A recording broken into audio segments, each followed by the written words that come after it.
Keeping you informed, KUAM News brings you Banking 671, brought to you by the Bank of Guam, the People's Bank, and Coast 360 Federal Credit Union. Together, we thrive. KUAM News COVID-19 Takeover on I-94 FM is presented locally by Ambrose Inc. GU Self-Storage, conveniently located near the Harmon McDonald's. We offer affordable rates, online payments, and auto bill pay for your convenience. Plus gate access daily from 6 a.m. to 9 p.m. Call us today at 648-7867 for more information. With the new challenges we're all facing, First Hawaiian Bank wants to make sure you have access to your financial world. With FHB Online and our mobile app, we hope to make banking the least of your worries. Visit fhb.com/digital. We hope that you and your loved ones are safe and healthy during the COVID-19 pandemic. It has been a challenging time for all, but now, more than ever, our cancer patients and caregivers need us. Although we are apart, we stand united in the fight against cancer. The American Cancer Society Guam is excited to announce our first virtual Relay for Life. Join us on Saturday, June 27th at 6:30 p.m. on KUAM TV 8, as well as on I-94 FM and streaming on KUAM News digital platforms. Cancer does not stop, and neither can we. On June 27th, let's celebrate together and fight cancer. Visit relayforlife.org/GuamGU to find out how you can participate in the 2020 Virtual Relay for Life Guam.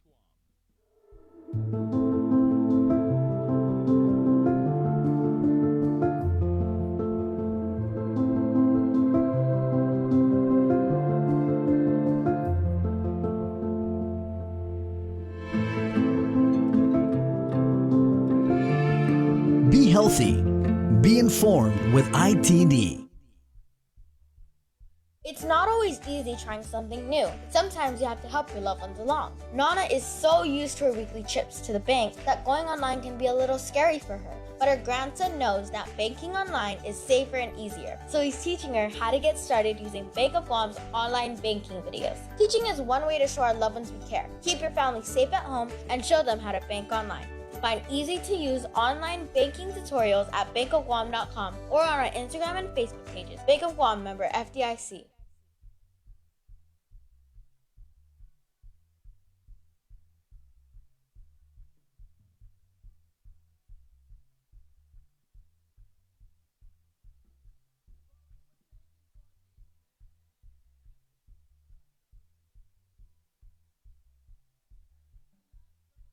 Be healthy. Be informed with ITD.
Haafaday.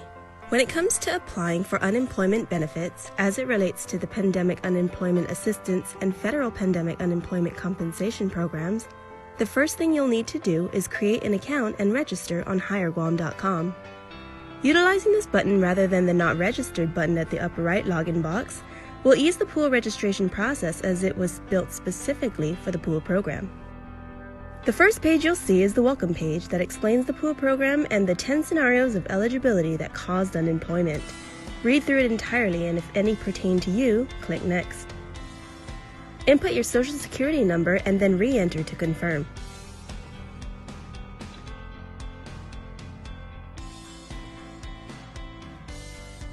Notice at the top of the page, the eligibility section is completed and the registration process begins. In order to complete your registration process, you will be asked to provide the following: a username and password and select a security question, an email address, or if you don't have one, you will be required to create one with the link provided, your residential and mailing address if different, your preferred notification method to receive benefit notices and updates, any prior military or current military service, education, occupation, your preferred payment method, such as direct deposit or paper check. Now, if you opt for direct deposit, you will need to supply your bank account and routing number. And since these benefits are taxable, whether or not you would like your taxes withheld. When you see the page notifying you to proceed to make your PUA claim, you have completed the registration process and may continue to the work history portion of the claims process. Input your last employer data, job title, and employment information.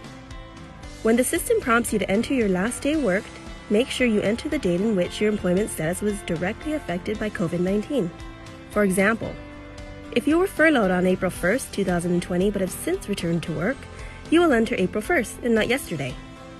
Complete the rest of your work history information and add as many past employers as needed. Once completed, you will be required to certify that all information is true and correct, that you are responsible to keep informed of program benefits and reading program material, and that you acknowledge that any false statements are punishable by law and could result in a fine, imprisonment, restitution, and a loss of future benefits.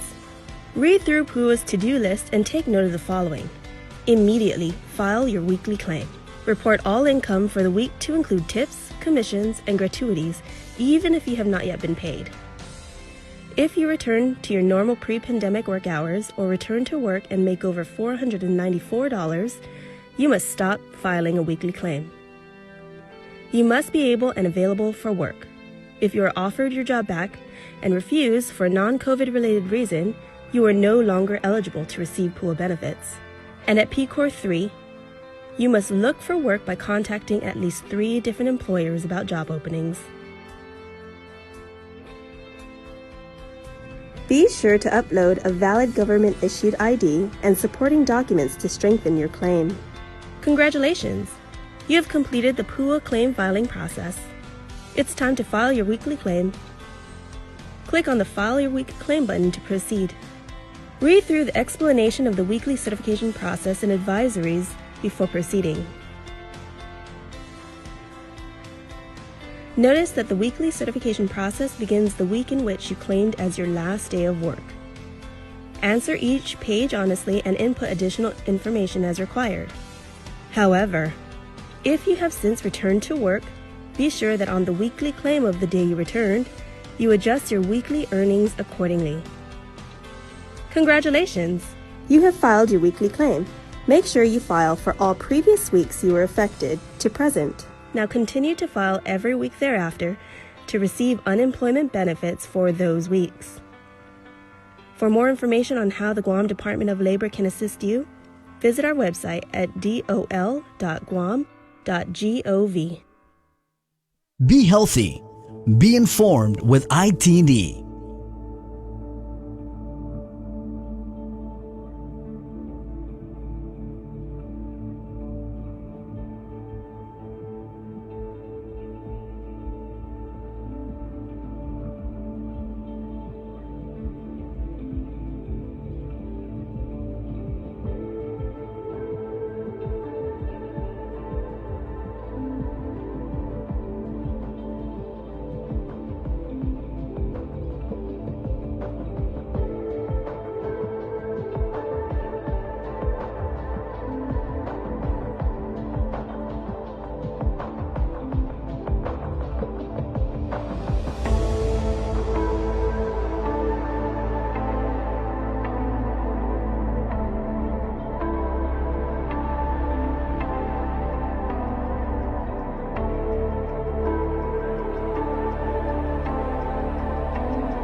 time, and I see it in my vibe. Unfolding things and I'ma see it in my mind. Reverse engineering success so I can have the time. Sitting relaxing, I'ma feel it all around. Search for comfort but I'm driving heavy now. And I see it when I look upon the signs. And I see it in your life when you wish your vibes. Hey, hey, hey, hey, hey. Oh, oh, we're gonna make it. Hey, hey, hey, hey, hey, hey, we're gonna make it. Hey, hey, yeah, yeah. Oh, oh, we're gonna make it. Hey, hey, yeah, yeah. Oh, oh, we're gonna make it. Seeing the signs and when I'm looking in my mind, you reveal to me that there's nothing in this time, but we're everything at every single life, in every single way, in every single time. The quantum physics say they search it in my mind, and I see the possibility of making my life right. Inequality I said is holding down my mind, but I gotta be the goodness in my life. So I said now, hey, hey, yeah, yeah, yeah. Oh, oh, we're gonna make it. Hey, hey, yeah, yeah. Oh, oh, we're gonna make it. Hey, hey, yeah. Oh, oh, we're gonna make it. Hey, hey, yeah. Oh, oh, see me do no wrong, me no do.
Vanogita moru purita nonda kantai mantunat nyagi toru ilugar para honra para gloria abibai islasen para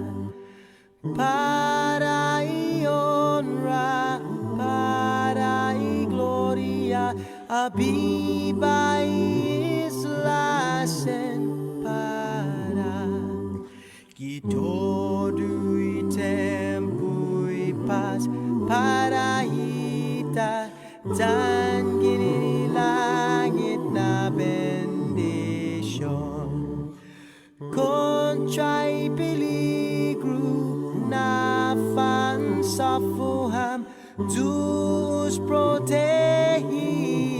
languam contra peligro na fansa fuham dus protegis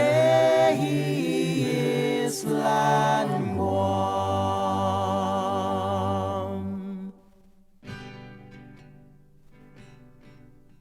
I see nati untungu, tagi kiningo puthagu, zatiwa taka hau zangin undingu. Lohuli hagi panyi, zahan lagu gi matamu, zahapata tu maski pabel sangan. Lo tu hongi telu, napon naputi du napoku, ni guahu gagagi magagi fionmu. Aku magi gapagang, sabi sangon ni istura, sahabu zami.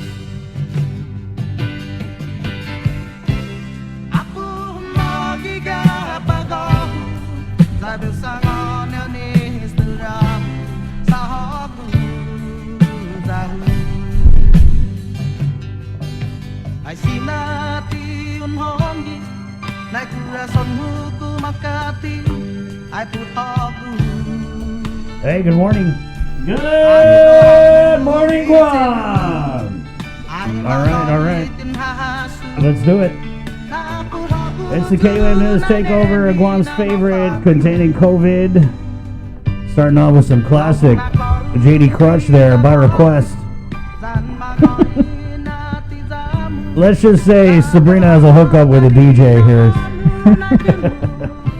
An instant request. Good morning on you at 6:25. The show is proudly brought to you by Ambrose St. Calvo Enterprises, IT&E, Coast 360, and the Bank of Guam. Again, it's containing COVID, where we try and jam as much info, real information, real time, into the next 3 hours and 36 minutes of multimedia broadcast extravaganza.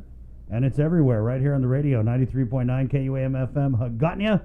It's Guam's favorite. Thank you to our I-94 family for letting us move in and take over. Also, there's an audio stream, Docomo Channel 10.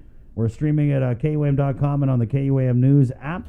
And at 8 o'clock, we flick the switch and go on to KUAM TV 11. And last but not least, on the Edward R. Murrow Award-winning social media networks of KUAM. Good morning! Good morning to our Facebook Live viewers, questioners, commenters, likers. Definitely a lot of stuff to talk about this morning. Bree, how was your night? Good. Was good? Yeah. All right. Okay, what'd you eat for dinner? Sushi bake. Oh, yeah, we're talking about this. So how'd your sushi bake go? I could have used more shrimp. Yeah, so you're telling me there's no crab meat, so you got shrimp. That sounds like an upgrade. I got a whole big bag of shrimp, and apparently it still wasn't enough. I like, it meaty. Yeah, I know. You know that with the shrimp, it's tricky because and I didn't even know this till I was already grown up, but there's little numbers on the shrimp. Oh. And it'll be like 16 to 20, right? And so those numbers mean how many shrimp per pound. So the lower the number, the bigger the shrimp. So if you go to the store and you buy a thing of shrimp and it has a sticker on there that says like 45 to 80, that means your shrimp is going to be like that little. Small, okay. Super tiny ones, yeah. So it should be like 80. No, it should be like 16 to 20 or if you want the lower. If you want like the microscopic sea monkeys in your sushi bake, then go for like 80 to 100 shrimps per pound. No, I like it, You want it shrimpy. So what happened was you didn't have enough shrimp and everyone got like half a shrimp? No, because I chopped up the shrimp to make it. That's what my grandma used to do. Man, my grandma could take like one chicken and chop it into like 583 pieces and feed like 40 people. I thought she was Jesus. I thought she was the Jesus of whole chicken. I'm wondering though, because I didn't really eat that much of it. If I went and got more shrimp today and then put it on top of what I... That just sounds like food poisoning waiting to happen. Really? You're going to put the shrimp on top and then you're going to like rebake it? Yeah. Yeah, that's food poisoning. For real? Well, yeah, because you got mayo and stuff in there, right? Yeah, but and you already refrigerated it? Yeah. Yeah. I don't know. Let me know how it turns out. Maybe I'll just like put it on the side and then I could... Because when you have the mayo and then you're reheating the mayo. I forgot who I was talking to. Yeah, let me just get Rachel from Public Health. We'll get her on the line if you don't want to believe me. You're probably going to get cited or something. Okay. Hey, it's 6:27. Good morning on you guys. As I said, we got a big, huge show. We always like to start with a little catch-up on how we're doing, and we've done that. So now let's do official business here with a dive into the day's COVID-19 headlines from the KUAM News team with the very latest. Sabrina Salas-Matanani, good morning. Hafaday, good morning, everyone. 94 tests were ran through Public Health Wednesday, 0 turning up positive. The count of COVID cases on Guam is 188, 5 deaths, 170 recoveries, and 13 active cases. Of the 188, 4 are part of the 4 that were reported to the Department from the Department of Defense. We should note that Public Health has received notification from DoD that they have an additional 3 positive cases, which would then make it 7 from DoD. But until it's officially reported to Public Health, it will then be added to the total count. Now, those 7 service members are deployed to Andersen Air Force Base. They arrived May 25th and were staying at the Reef Hotel in Tumon. According to an Air Force press release, one of the service members first showed symptoms on June 11th and tested by the Naval Hospital produced a positive result the next day. 6 additional personnel that had close contact were also positive. The Air Force would not say how many members make up the deployment or where they were deployed from. The release states all service members assigned to the unit were rapidly placed in isolation and have since been relocated to Andersen Air Force Base, where they are under medical observation in accordance with CDC protocols.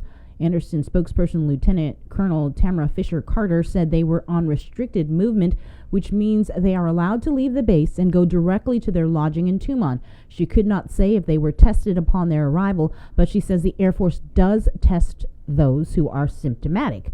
In a statement, Andersen Commander Brigadier General Gentry Boswell said they are continually monitoring the situation and working closely with Joint Region Marianas and the Guam Department of Public Health and Social Services to coordinate prevention and response efforts.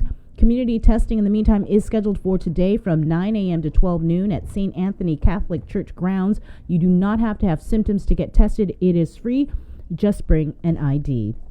Boxes and boxes of Programan Salapi at Zudani Tautau applications are sitting in the office of Administration Director Edward Byrne. Although 18,000 checks totaling $13 million have been processed to date, there are about 8,000 applications that are still working on because Byrne says they are missing required documents. DOA staff are currently working on applications from May 12th. Those who filed have until June 30th to submit those required documents. Processing these financial disaster applications is a new added responsibility of DOA staff, which is also processing checks and payments for GITA small business grant programs, EIP checks, and soon to be processing PUA and FPUC payments. Byrne says he understands the frustrations, but he and his staff are working to get all the checks cut as soon as possible. As for the long-awaited unemployment program payments, Department of Labor Director David De La Sola says to date some 18,297 online applications have been filed, but they're still working to clear a final hurdle that's blocking payments from being dispersed. A test run was conducted on Wednesday of the payment module. We are waiting for the results, and depending on the outcome, up to 15,000 FPUC and PUA checks could be issued either in paper form or electronically in a matter of days. DOL's processing center at GCC is open for people to apply online. Village libraries are also being used as satellite sites.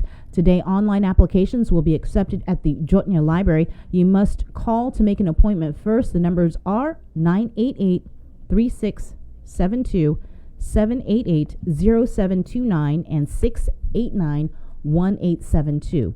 Residents are also urged to report unemployment fraud, waste, and abuse to pua.fraud@dol.guam.gov. Flight service resumed Tuesday between Guam and Manila, but if you plan to go, make sure to check on the latest entry requirements. We spoke with a Guam passenger who was on that first flight back who's now stranded at the Manila airport. Nestor Lecanto reports. Gavin Diego spoke to us from the Philippine Airlines Lounge, where he and 12 other non-Filipino citizens who were denied entry are staying. I believe there was just some big miscommunication as to why they allowed us on that flight or to book that flight. And yeah, we're this is where we're at. We're just trying to stay positive in a tough situation. Philippine Airlines local sales agent Connie Meyer says due to the evolving COVID situation, PAL has posted notices of precautionary measures and requirements for travelers. Before you fly, please be informed of the latest travel requirements. So what we give are guidelines, and they are always subject to change because of the situation, and therefore it is always prudent to just always look at the website, verify the sources. Diego says when they arrived, all the passengers were swabbed and tested, but the non-Philippine passport holders were separated when they got to the immigration counter. Again, that's immigration's control. Immigration is the one that's determining who are allowed in a country, on that particular country, so that's Philippine immigration officers. And then the airlines are working with the officers. And we're trying our best to do what we can to help the passengers. Meyer says she's reached out to PAL's corporate office in Manila.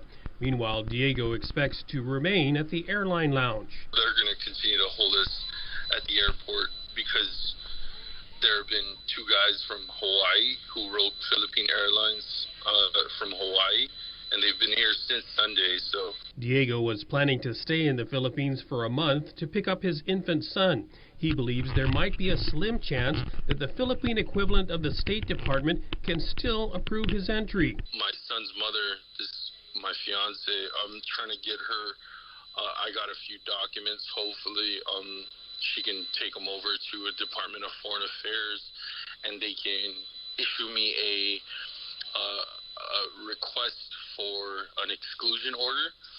Hopefully, that's the guards, the supervisor at immigration here said this was the only way they could release me. Otherwise, the next flight back to Guam is on Friday. Turning to the latest from the CNMI, we bring in our Tomas Manglotnya, who joins us live in Saipan.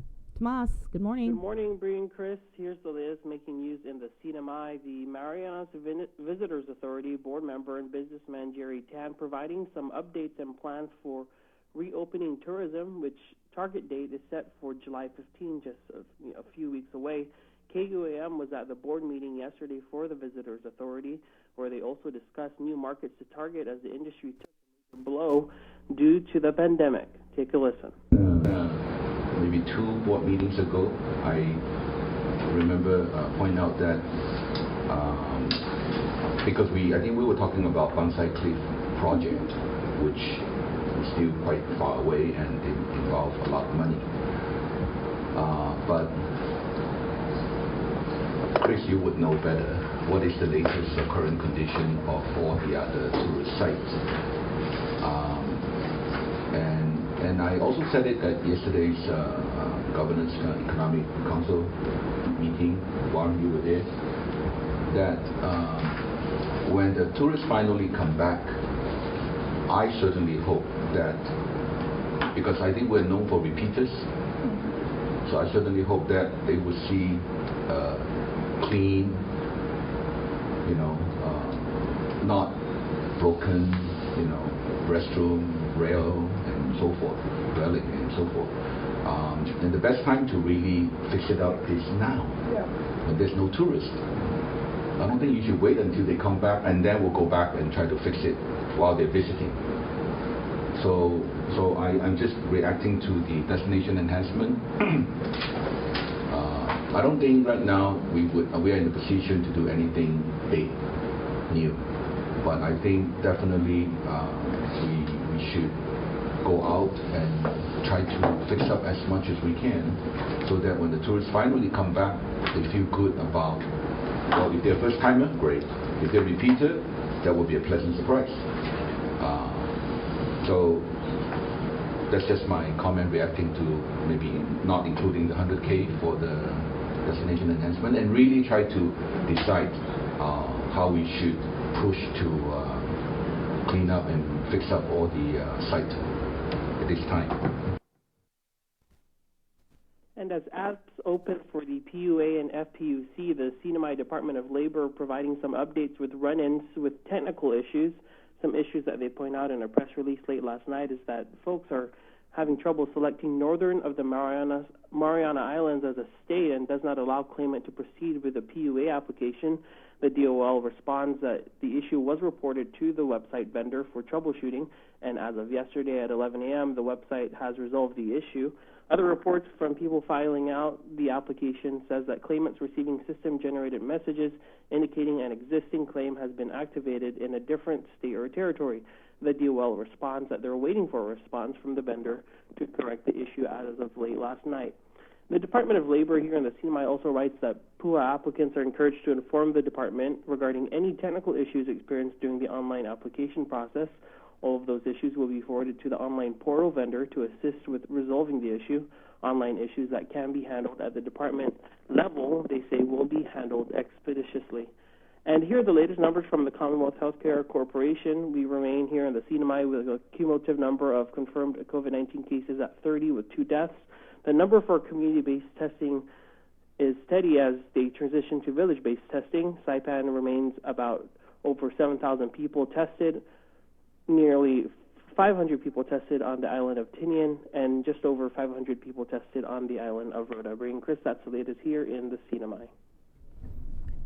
Thanks, Tomas. Attorney General Levin Camacho issues a response to the Freedom of Information Act lawsuit filed this week by Attorney Tom Fisher. Fisher, as the report, sent a FOIA for all communications between OAG employees about payment of GovGuam employees, including conversations on WhatsApp, Facebook, Messenger, and Instagram. AG Camacho responds, Attorney Fisher is asked to access the private conversations and thoughts of our employees, and we have said no. Quote, neither our FOIA laws nor the principle of transparency require that government employees give up their right to privacy. Under Guam's Freedom of Information Act law, one limitation on the release of public records is when the records relate to pending litigation. The purpose of this limitation is to protect the fairness of the judicial process and to prevent unfair advantages involving access to information during a lawsuit. It is public knowledge that Attorney Fisher represents various GovGuam employees, including an OAG employee, in a lawsuit against GovGuam for double pay. Attorney Fisher lost his case and has since filed an appeal in the Supreme Court, where the case is now pending. In his latest court filing, Attorney Fisher has contradicted his own statements by claiming that there is no pending lawsuit against the OAG. The AG adding, quote, we cannot simply ignore laws and facts when they produce an outcome we do not like, end quote. The Supreme Court of Guam on Wednesday heard arguments from the Areola law firm and the Superior Court of Guam on Mark Torrey Jr.'s petition to appeal Judge Arthur Barcenas' decision and dismiss the case with prejudice. Both parties' arguments pointing to the speedy trial clock. In the government's second attempt at the case, an amended indictment charges Mark Torrey Jr. with negligent homicide and aggravated assault for the 2015 fatal shooting of fellow police officer Albert Piolo. In October of last year, he asserted his rights to a speedy trial, and his attorney, Anita Areola, argues that throughout the course there has been multiple violations to her client's rights, including not having a trial judge who was ready and available to try the case to conclusion, and that there was an attempt to play lip service. On behalf of the people in the Superior Court of Guam, Attorney Marian Wolashuk asks the higher court to deny the petition, arguing there were actions that told the speedy trial clock. The Supreme Court is taking the matter under advisement. Public Health announces it is monitoring and investigating cases of shigellosis on Guam. From January 1st to June 16th, there have been a total of 8 confirmed shigellosis cases. One household contains epidemiologically linked cases where more than one member of the family has gotten ill. Shigellosis is an infectious disease. Most who are infected develop diarrhea, fever, and stomach cramps starting 1 to 2 days after being exposed to the bacteria, and usually resolved in 5 to 7 days. Although rare, it can develop into a serious infection with risk of seizures and even death. The bacteria spreads easily from one person to another, but can be stopped by frequent and careful hand washing with soap and taking other hygiene measures. The mayors held a special meeting Wednesday focusing on issues regarding freely associated state citizens in their villages. They say there is a small segment of FAS migrants who create problems such as crime and domestic violence. Guest speaker Carlotta Leon Guerrero, the governor's chief advisor on regional affairs, says one thing the administration is doing is calling for better screening by federal immigration officials who are supposed to ensure that arriving migrants have a job or are going to school. And they've also asked the FAS leadership to step in. Also at the meeting was Father Francis Heisel, who spent more than 45 years working and teaching in Micronesia. He suggests the entire current Compact Impact Reimbursement Program needs to be scrapped and replaced with something much more fair to Guam. Under the current Compact Reimbursement Agreement, Guam, the CNMI, Hawaii, and other mainland communities share about $30 million a year. Guam has estimated that our costs alone are in the hundreds of millions annually. In national news, President Trump signed an executive order about police reform, but it isn't legally binding. Enforceable changes are going to have to come from Congress, and now Senate Republicans have unveiled their bill aimed at doing just that. Skylar Henry reports. Senate Republicans laid out their plan for nationwide police reform this morning. The George Floyd incident certainly accelerated this conversation, and we find ourselves at a place with a package that I think speaks to the families that I spoke with yesterday who lost loved ones. We hear you. Senator Tim Scott's bill includes requirements for police departments to provide more data to the Justice Department on serious injuries and deaths. It calls for increased training for officers and incentivizes agencies to ban chokeholds. We believe that our policy positions are one that brings the communities of color into a position of stronger understanding and confidence in the institutions of authority. White House Chief of Staff Mark Meadows says reforms can't end up compromising law enforcement. Senator Scott and the White House have been working tirelessly for the last couple of weeks to hopefully get a piece of legislation that addresses the issues but doesn't go too far. Democrats say there are proposals in Senator Scott's bill they support, but they say it doesn't go far enough. The major categories actually mimic our major categories. So I think that shows that there might be room to work together. However, from what I have seen, and again, I haven't read the language of the bill, it looks like he takes the teeth out of some of our proposals. New Jersey Senator Cory Booker says now is not the time for half measures. It's not a time where so many Americans feel a metaphorical knee on the neck of justice for us to pull our knee halfway off of that neck and call it progress. No. In the House, lawmakers are putting the final touches on a Democratic police reform package with a vote expected next week. Skylar Henry, CBS News, Capitol Hill. In your Banking 671 report, an important part of online safety is knowledge. The more you know, the safer you'll be. Here are some great tips on how to stay safe in cyberspace. Set good passwords. A good password is one that won't be easily guessed and consists of a combination of upper and lowercase letters, numbers, and special characters. Refrain from sending personal information via email or text. Everything from caller ID, email addresses, and websites can be mimicked. Play it safe and never send account numbers, social security numbers, passwords, etc. via mail or text. Be wary of email attachments. Opening files attached to emails can allow harmful malware or viruses to be downloaded onto your computer. Links aren't always what they seem. Similar to dangerous attachments, criminals can use fake email addresses and websites to steal your information. Log off from sites when you're done and monitor your accounts. Meanwhile, the Bank of Guam is closing its Tumon branch drive-through starting Friday, June 19th. That will be its final day of operations. And that is your Banking 671 report brought to you by the Bank of Guam and Coast 360.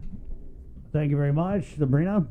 You're welcome. Hey, 647, just some of the folks we're having on the show. We'll start off with Maria Pangolin from the Guam Election Commission. Dedido Mayor Melissa Zavares to kind of unpack the Mayor's Council meeting that they had yesterday. And then we'll get the medical director for public health, Dr. Jana Maglotnia. Daphne Shivazu, the director of Rev and Tax, also coming on, as is the director of the Chamorro Land Trust, Jack Hattig, and we'll catch up with crime news with Sergeant Paul Tapau, and give you some info on Father's Day plans for the weekend, all right?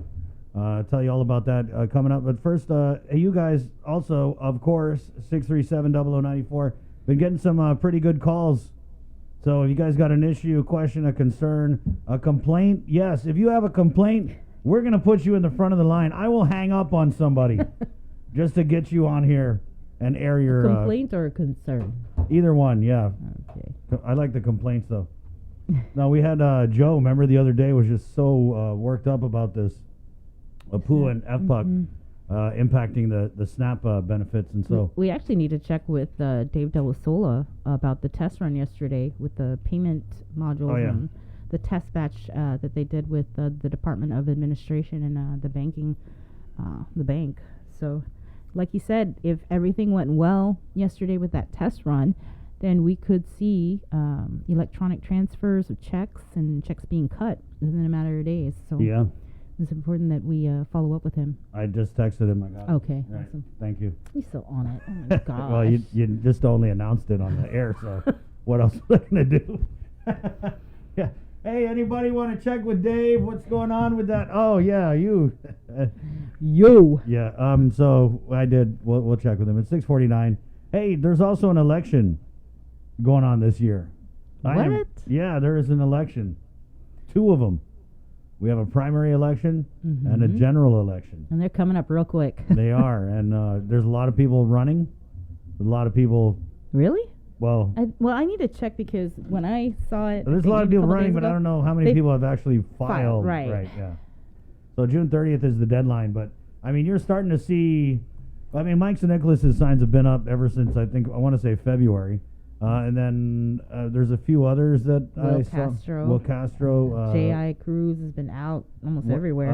The bar guy. The bar guy. What bar guy? The one who bar. John Ananich. John Ananich. Yeah. He's also when the congressman held a veterans town hall. Yeah. We've never heard anything about that. You're right. The congressman held a veterans town hall. Let me refresh my memory. It was at Government House. Right. And he announced that John Ananich was going to head this Veterans Advisory Council. Right. And we never heard anything after that. Well, the COVID happened in March. So. Yeah, I know. But, I mean, still, veterans are still veteraning. And that was their biggest complaint was that they ain't getting the time of day from the congressman's office. And trust me, I've interviewed all the veterans, different organizations, all saying the same thing. Okay. Okay. 6:50. So, talking about election, let's get Maria Pangilinan from the Guam Election Commission up here, who's trying to put on a primary election as we transition, hopefully, out of the COVID. Good morning, Miss Maria. How's the day, Chris and Sabrina? How are you, both of you? We're doing pretty good. Just trying to figure out what kind of election we're going to have, as you guys are really starting to pick up steam with a call out. You guys had a call out yesterday in a press release for what are you looking for, precinct officials? Yes, we are. We are looking for precinct officials to work the primary election for now. So the primary election is going to be on Saturday, August 29th, and we are looking for a total of 335 precinct officials. They will be paid a stipend of $350. They will have to attend a training at the GEC and then report to work at 5:30 a.m. in the morning. And most of the polling sites are schools, so as soon as the ballots are handed to them, they cannot leave the ballots, which means they cannot smoke. So that's one of the bigger things. That's one of the bigger challenges. Now you guys better bring your Nicorette.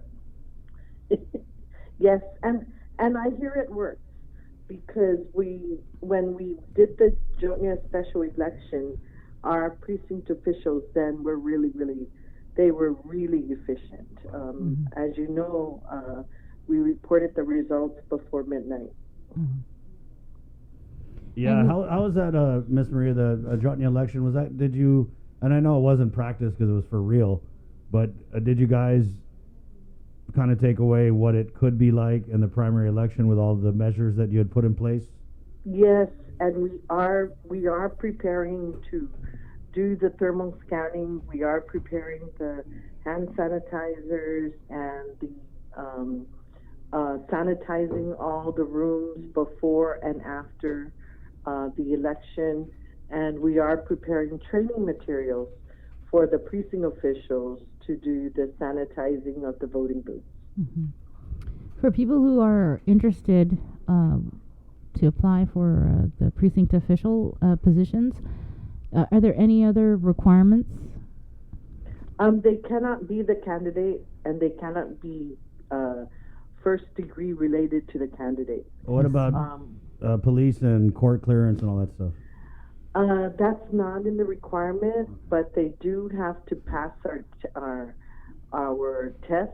That's in the law, that they have to pass a written test of the election code. And they have to be able to speak and write the English language.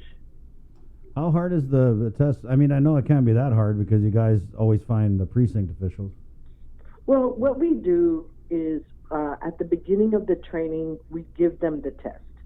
So it's a pre-test, and what it's supposed to do is let the trainee know that this is what we're going to look for. So during the course of the training, pay attention, and you'll get all the answers to the test. So it's not like you guys say, okay, you right there, recite the first 5 paragraphs of the election code. It's not like that. Okay.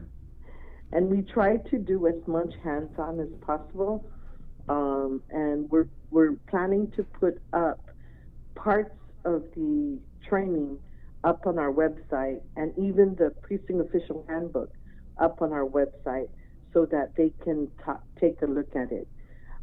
Anyone that's interested, please visit our website at gec.guam.gov, download the application form, and send it to us at vote@gec.guam.gov, together with a copy of your ID. Mm-hmm.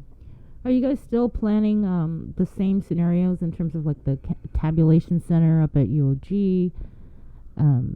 You staying there all night? Yes, the election code is made of 21 chapters, and it's very, very detailed. And that's what we use. And in the conduct of elections, there's lots of detail as to how we do it. Mm-hmm. Miss Maria, I know you've been through your share of elections, so voter registration-wise, what are we tracking for this year, and how has COVID impacted? Well, we have motor voter registration going on, and I'm watching DMV and how they're very, very, very busy. They're starting to open on Saturdays, and from what I gather, there's thousands of expired driver's licenses. So motor voter registration is going to increase registered voters by a lot. So with that said, anyone that's visiting DMV, please, you have the opportunity to register to vote at the same time. There's a little box right on the DMV application. Please make sure you indicate that you want to update or register to vote. Mm-hmm. And so with regard to your question on voter registration, we also, besides motor voter, we also are trained some more volunteer voter registrars yesterday, and we have training this afternoon. But know that in order to get to the training, you must confirm your seat. If we still have space, you may call our office at 477-9791. All right, can you take us through the races for the primary? So we have the congressional delegate, we have the senators, we have the mayor and vice mayor if the village has one, we have the public auditor for the primary. Wow. Okay. Who has filed for public auditor, Ms. Maria? None yet. All of the, I'm on the website. You guys update that daily? Yes, ma'am. Okay. Hey, you guys have done a good job in upgrading your website, by the way. Oh, thank you to the staff. Yeah, great job. Because, like you said, you update it daily. I check almost every day to see if any new people have filed, and it's still, like for the senatorial race, it's still the same 3 or 4 people. It hasn't changed, so you'll probably see a surge, right? Yeah, what are we anticipating? I know, are you talking with anybody who hasn't filed officially, but is maybe talking with you guys like, what do I need to do? Because we're hearing a lot of names. Yes, we are too, and I'm worried about my staff because we're anticipating ratification of candidates soon. As you may know, there's not very much time between. There's not very many days between June 30th and August 29th. And for the Guam Election Commission, our biggest challenge is sending out those ballots sending out the off-island ballots 45 days before the primary. So it's going to be a tight squeeze. We're already busy. I can imagine next week. But hopefully, good elections are based on good candidates. So hopefully they start walking in as soon as this morning at 8 o'clock. Yeah, but Miss Maria, we still have to have the election even if we don't have good candidates, right? We will have the election with good candidates, Chris Barnett. Okay. So what do you? Because we're looking at who picked up packets. That's a pretty long list. Are any of these people who picked up packets talking with you guys like, hey, I'm going to come in? I'm basically asking you, do you know anyone who's running that hasn't yet officially filed, but that you guys are talking to? The calls, most of the calls are being fielded by the staff. I've gotten a few calls about who just questions, no commitment that they're going to run, just questions about organizational reports, questions about, whether we need two court clearances. And the answer is yes, you need both a district court clearance and a superior court clearance. And those that are potentially going to file in the next few days, please know that the district court clearance takes a few days. So. Right, and all those things that they need, those are all stood up and running now. All the documents. Everything they need is, except I think the district court clearance still requires an email, I believe. Based on yesterday's conversation, I think it still requires an email. So they will email the district court, and then the district court will let them know when it can be picked up. And pickup days, I think, are not every day. There are certain days that they can pick up. Have you received any, concerns from potential candidates in having to meet the requirements for the nomination papers and the number of signatures, taking into consideration social distancing and things like that? Yeah. It's the number of signatures that we've gotten many calls about. Right. And so, we let them know that the Guam Election Commission must follow the law, and the law does. Who was asking for a waiver? I heard some interesting names. Like I heard, was Will Castro asking for a waiver, the delegate candidate? No. Okay. Yeah, for Washington delegate, it's just to break this down. Yeah. So go ahead. The mayor's 100, and some villages have gotten 25. Asan Maina 60, PD 45, Umatic 40, Molesto 65. Vice mayor's 100 signatures. Senator 250 signatures. Washington delegate 500, and then Guam Election Board says C17 GCA. This has to be handwritten, right? It can't be like an electronic signature. It cannot be electronic signatures. And the nominating petitions for those potential candidates, again, that haven't called, though the nominating petitions at the top must be completely filled out with your legal name. Okay.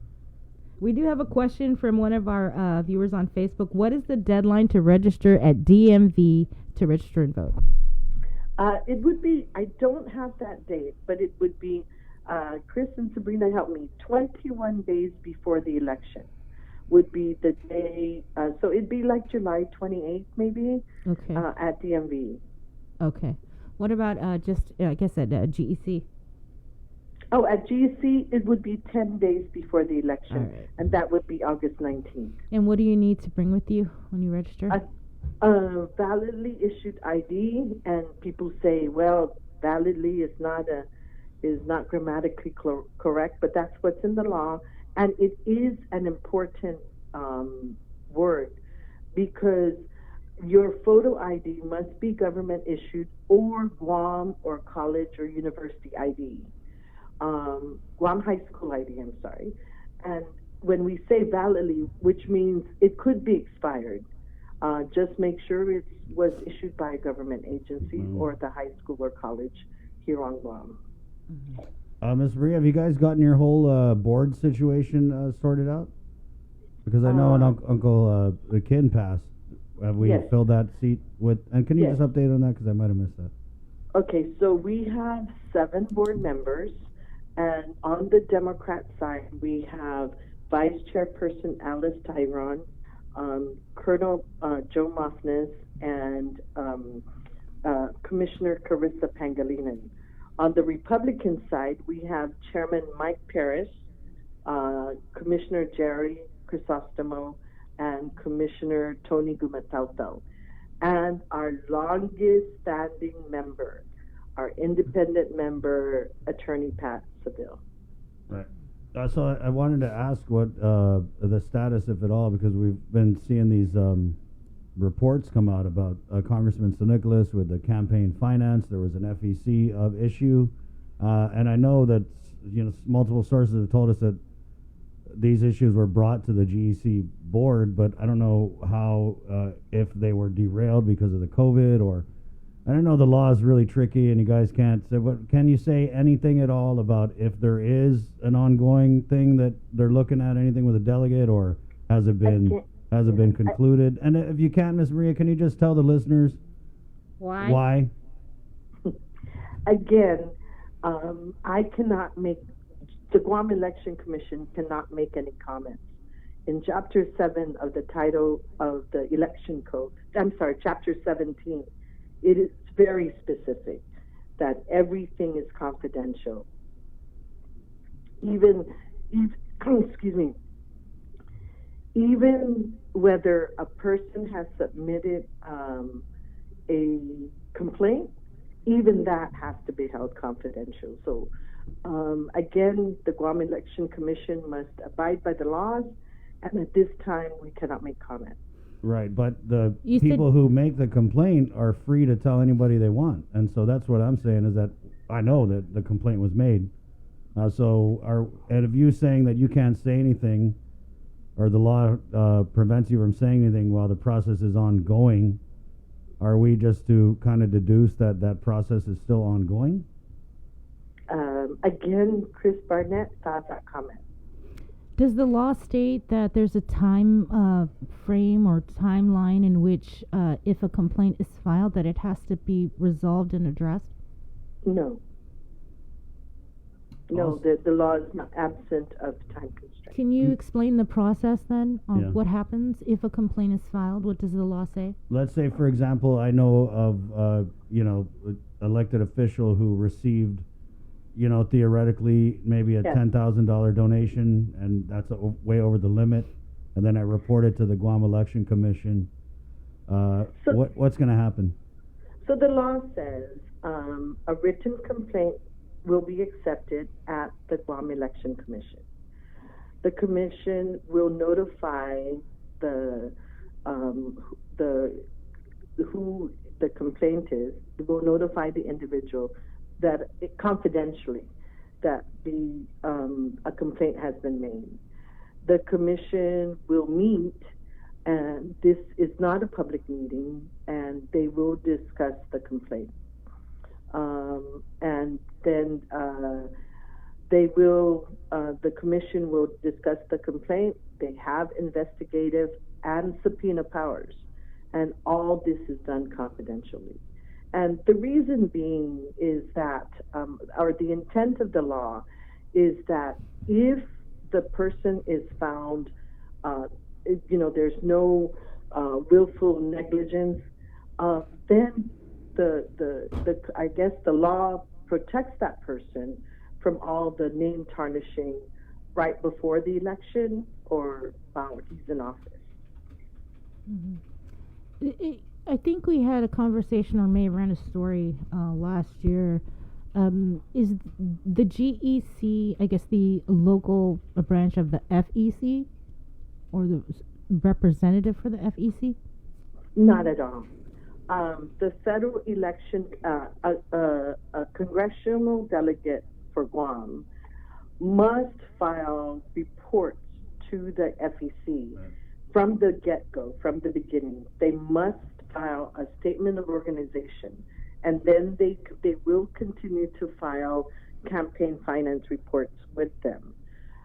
The congressional delegate candidate must submit copies of what they submit to FEC to the Guam Election Commission, and in that regard, only then for Federal Election Commission may contact the Guam Election Commission to see what is filed. Miss Maria, but you know, just for the listeners, because to me what it looks like is we have clearly authorities in the American states that are looking at these things, and I don't know, I mean, call me crazy, but I would just assume that our local counterparts, just by default, would also look at the same things. You know what I mean? So that's why we're really trying to get an answer out of you, because it just looks like another typical, we got to wait for the feds to do everything, and locally we don't care. I mean, we have actual video of the person filing the complaint, Yeah. And Miss Maria, just to be clear, what does the law say? Can the candidate who is the subject of the investigation at any time tell the GEC that, yeah, I know the law says this is supposed to be confidential, but I have nothing to hide. I want to put it all out there in the name of transparency, in the name of public scrutiny. So at any time, could Delegate San Nicolas tell you guys that I don't want it to be confidential? I'm not so sure.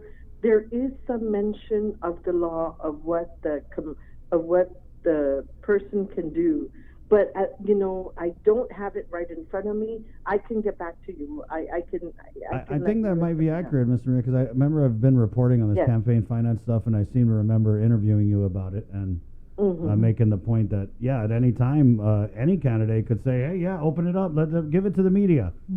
I'll let you know. I'll send you the citation. So what would you say though to the kind of like what I had said about it's one of these examples where we have the feds looking at something and locally people wondering, scratching their heads, are we doing something? So how do you restore that faith to those people who think that they're just going to let everyone slide because it's local?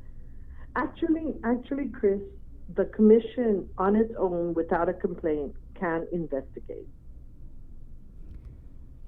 That's what I can say.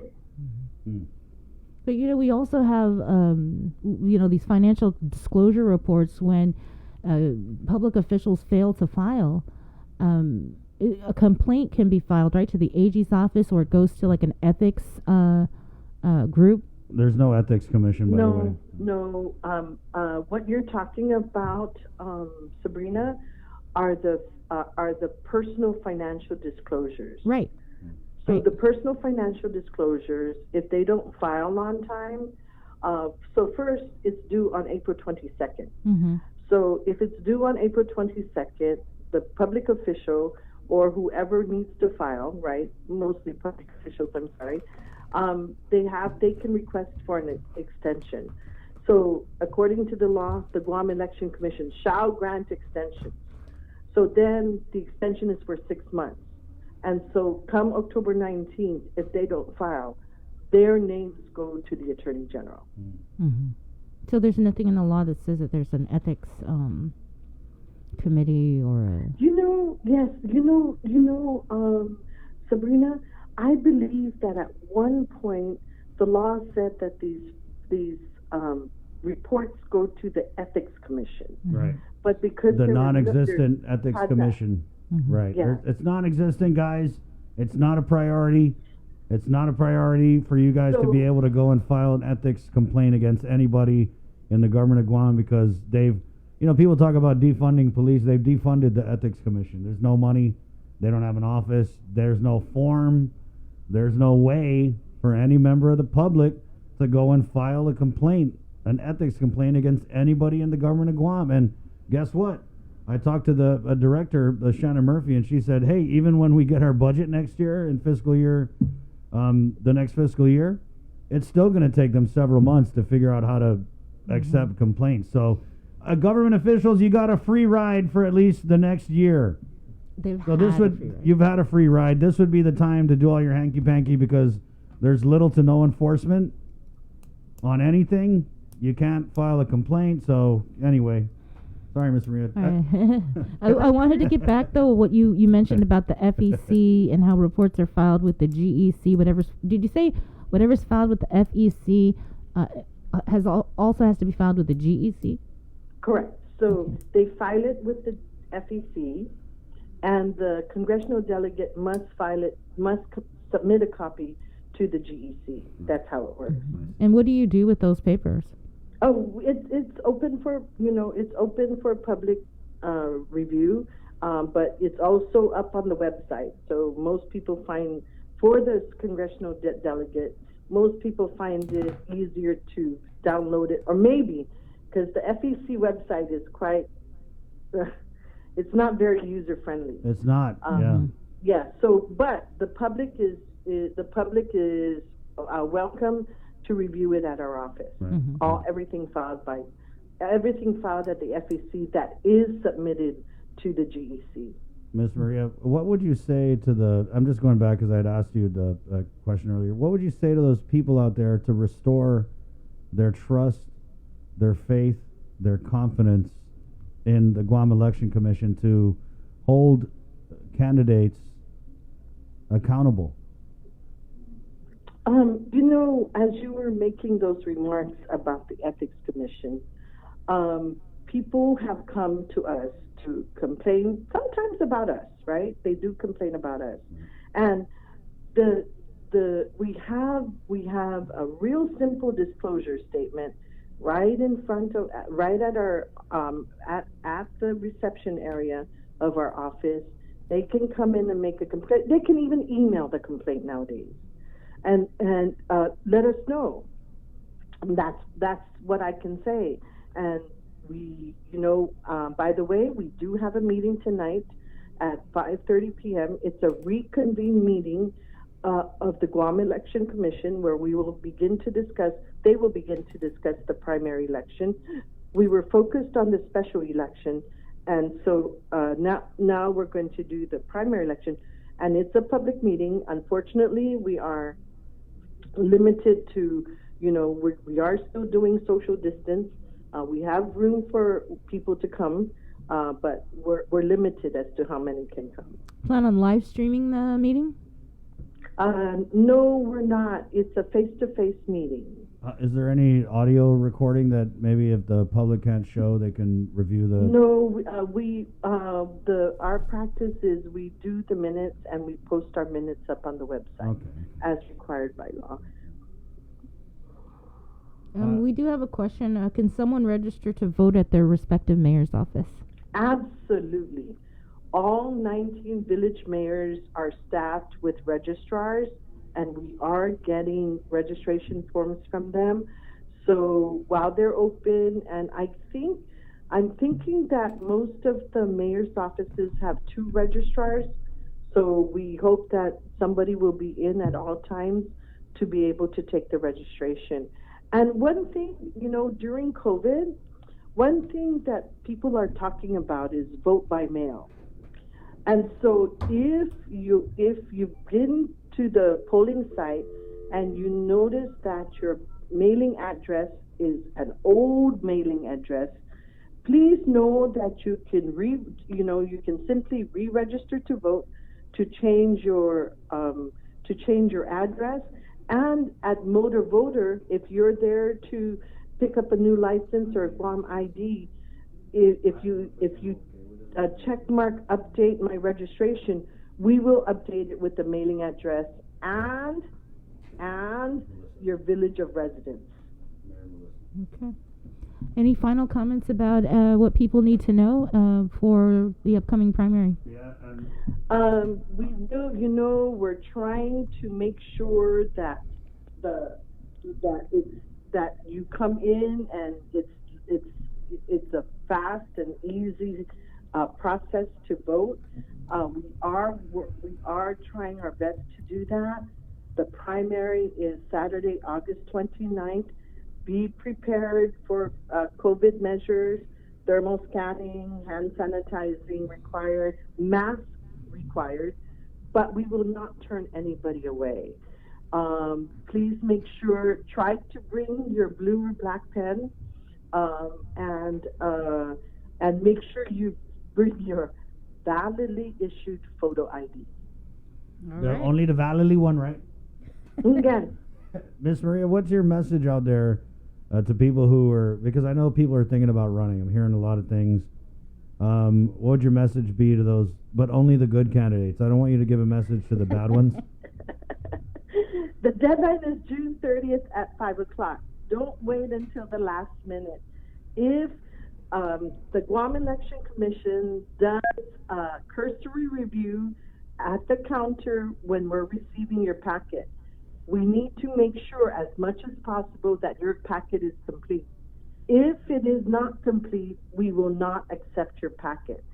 So it's best if you turn it in early, because if we made a mistake and something is missing, or if the number of signatures does not meet the requirement, you can still go out and get more signatures up until June 30th at 5 o'clock p.m., close of business. Miss Maria, do people, if it's 100 signatures, do they really just turn in 100, or they just gun it and give you? No. Everybody turns in more than the requisite because just in case. There's just in case, yeah. But please don't turn in more than. We will let you know. Don't be turning in 5,000 signatures, because these guys have to verify all of that by hand, and they're short-staffed. Okay, so I know if you're thinking, I'm going to turn in 10,000 signatures and really make a statement. Don't make a statement in the election. Don't make the GEC spend 3 days verifying every damn signature, reading your chicken scratch. Okay. And Chris, one more thing. Yes, ma'am. You're Chris, if you're going to turn in your packet, make sure that your clearances, your Superior District Court and GPD clearance, make sure they're less than 30 days old the day you turn in your packet. Can you take me off the list, Miss Maria? Nope. I'm on the list, guys, because all I did was pick up a packet. It was just so innocent. So innocent. And now everywhere I go, people say, hey, you running? Hey, you running? I'm not running. I just picked up a packet. That's what is called transparency. You're right, Miss Maria. Thank you. Okay. We're good. Anything else you want to add, Miss Maria? Please, Chris, if you want to, you can apply for a precinct official if you don't want to run. Right, and because I can wake up early in the morning. Is that the hardest thing? You're going to be working. What are you talking about? I'm working. Oh, I'm working, Miss Maria. He's already got a JOB. Sorry, Miss Maria. I'm working. All right. Nice try, though. Make an offer. Make an offer. Hit me in the DMs. It's a $300 stipend. Just one shot. That's it. $350. $350. Sorry, $350. Do I hear $375? And if you do both, that's $700 for a good Christmas present. Okay. Maybe we can do like a KUAM embedded. All right, Miss Maria. Thank you. It's good talking to you always. Hope I didn't get you in trouble with all those questions. Just blame me, bored. It's me. It's not her. She didn't know. Bye, Miss Maria. Wash your hands. Bye. Okay.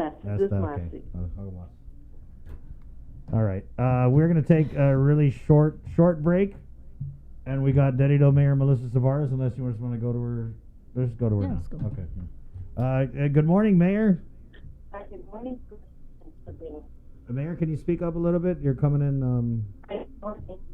Ooh. Can you hear me now? There. Okay, right on. Yep. Good morning. How's Derrido this morning? I mean, we're in it, but how's it over where you're at? It's okay. Traffic's starting to build up. Mm-hmm. It is. That's one thing I noticed is in the morning, during the COVID, it was just so peaceful. I was the only one on the road. I could drive in the oncoming lane and just go crazy with it. But now, you're right, there's a lot of traffic. And Yeah. Hey, you guys had a special meeting yesterday. If you want to take us through the Cliff Notes.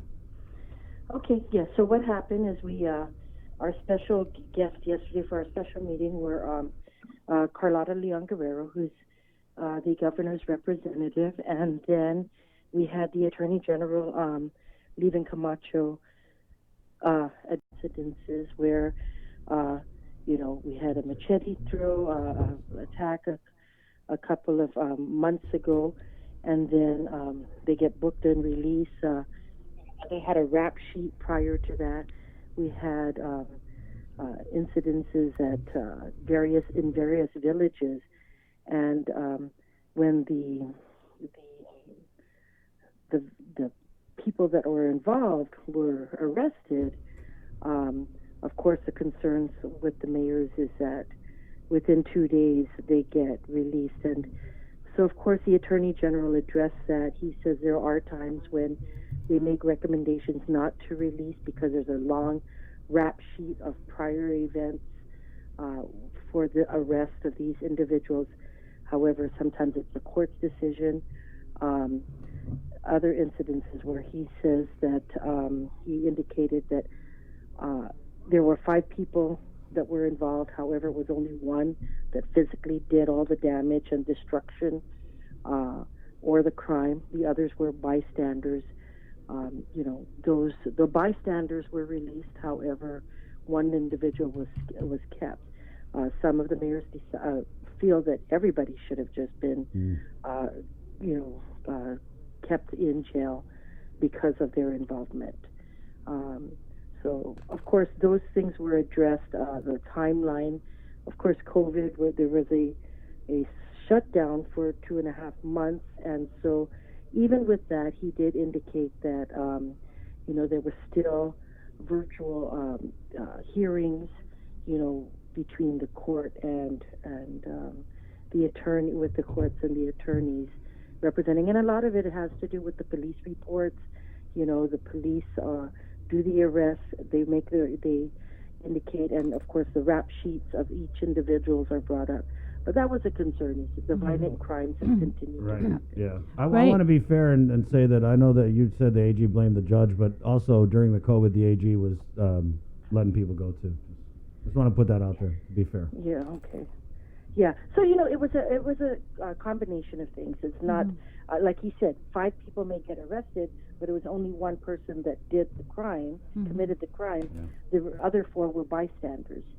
So you don't treat all of them as they were the ones that committed the crime.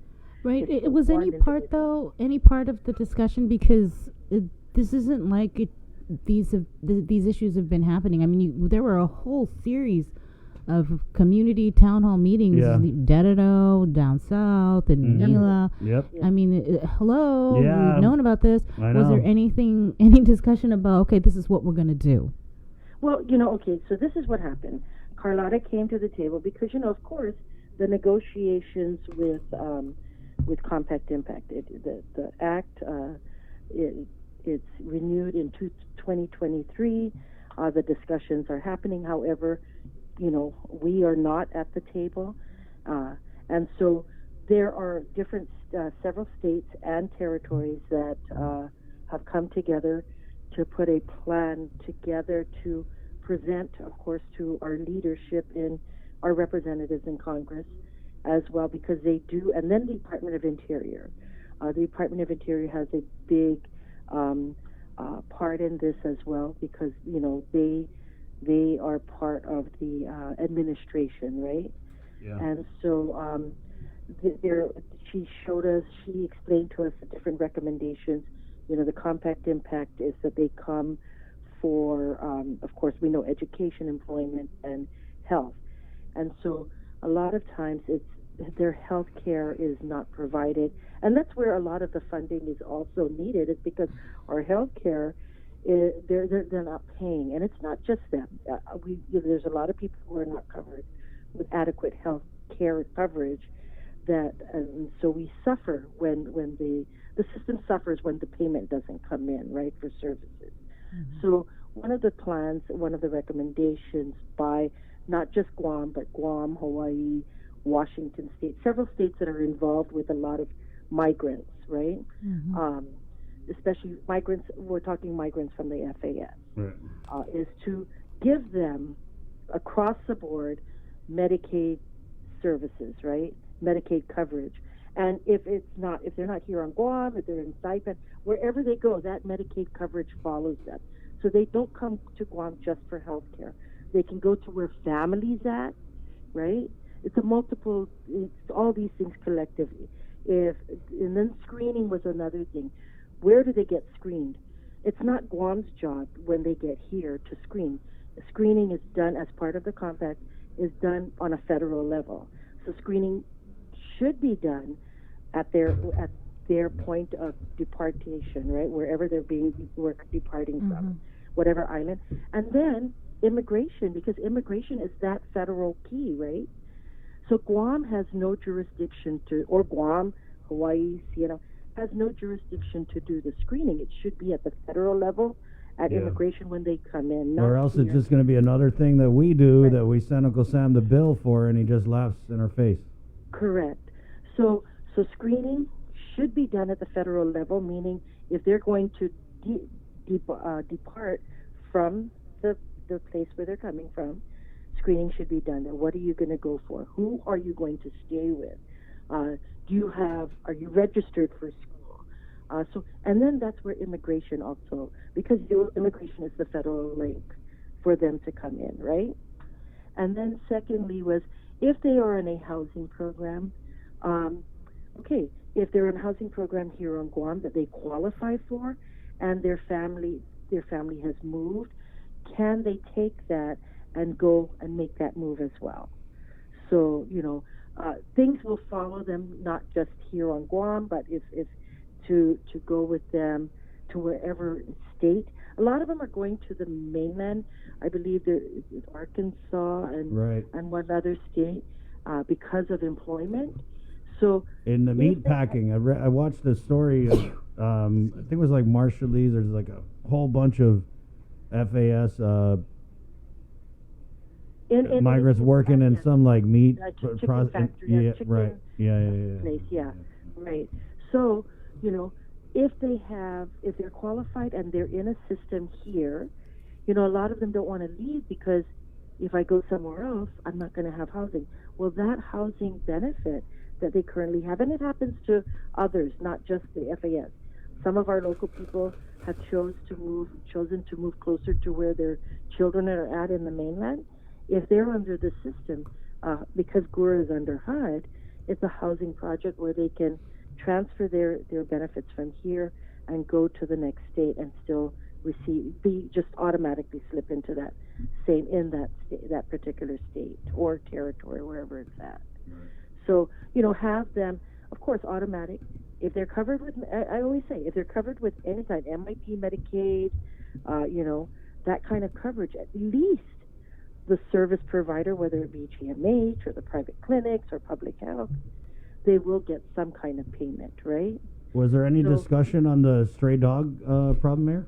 Not at yesterday's meeting. Yesterday's meeting was specifically to address the issues. Compact impact. Yeah, I want to go back to last year's State of the Island address where, and because I'd interviewed the governor on this a couple times last year, was that we were trying to get a seat at the renegotiation table.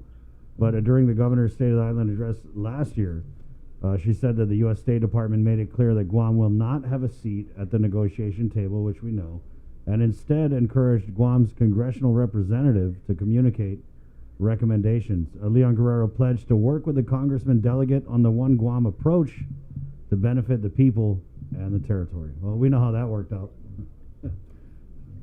Well, we keep Spoiler trying. alert. We build relationships, right? And Yeah. it's about the communication and being able to work together. So Right.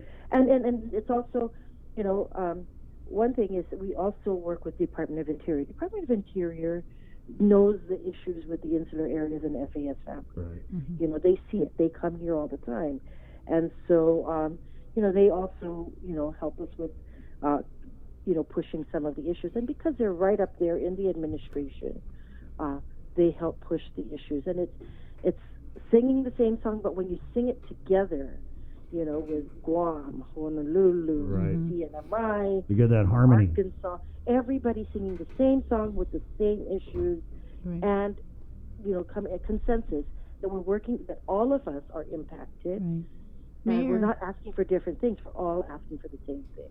Mayor, was there anybody from the FAS community or the FSM Consul General's office that attended that meeting? Because the FSM Consul General, we've spoken to her, many times about the programs and the outreach they've conducted to talk about these issues within their community and to help the youth. And we've done podcasts with Manetlu to help change the outlook on the FAS community. Yeah. Was anybody there to share their side? Directly from the FAS Consul General's office, but we did have Edmund, who was from Manetlu, and Edmund is a good partner, great partner. Edmund is Manetlu is a group of young people from the FAS communities, different islands, and they have formed Manetlu.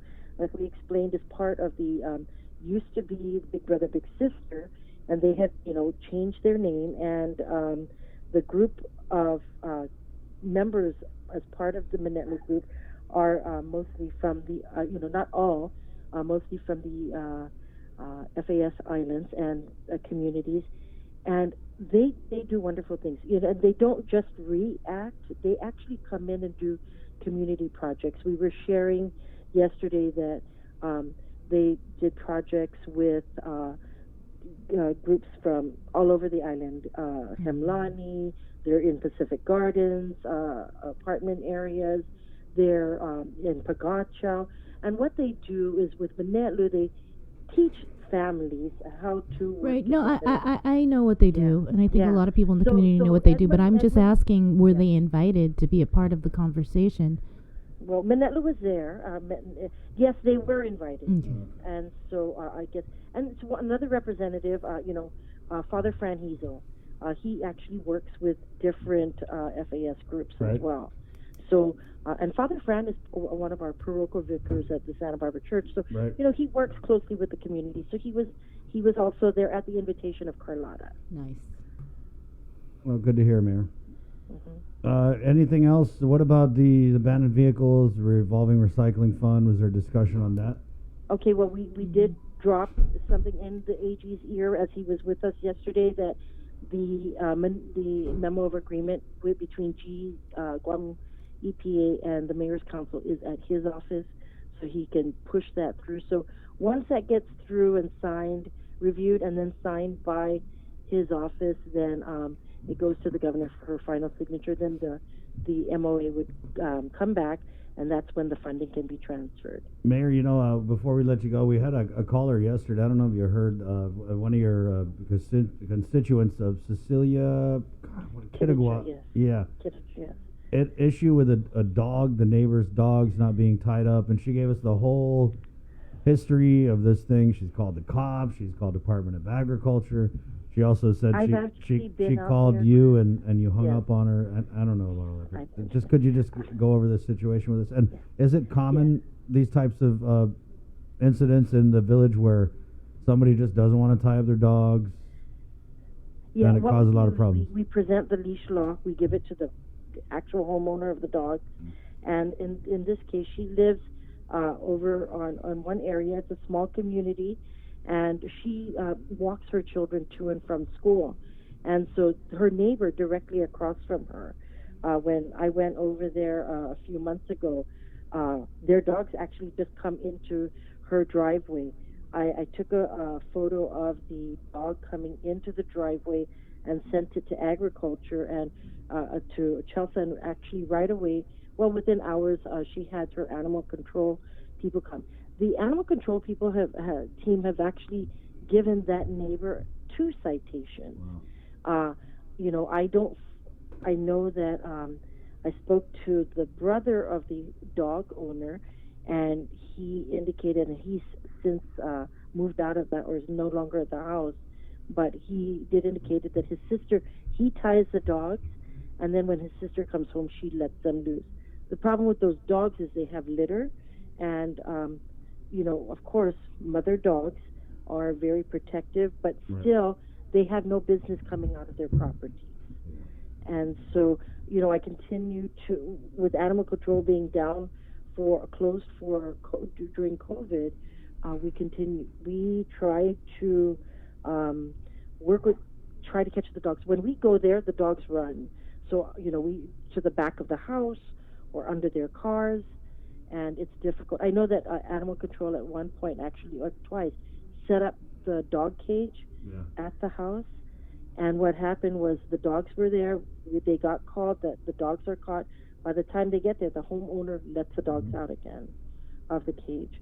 So we've had a difficult time with this one particular house, and it's right in front of Cecilia's house. It sounds very frustrating. And she said that did you get into a disagreement with her and hang up on her over this? No, you know what? The power went out, and with the phone that I was using at the senior center died. So I tried calling her back, and then there was no answer. But I did not hang up on her. Mayor, what about the adult daycare? I know we've talked to you about this. We just had a comment from Louise. Ask Mayor. Oh, it says, Buenos dias, Mayor Savares. When is the adult daycare to be reopened in Machechi?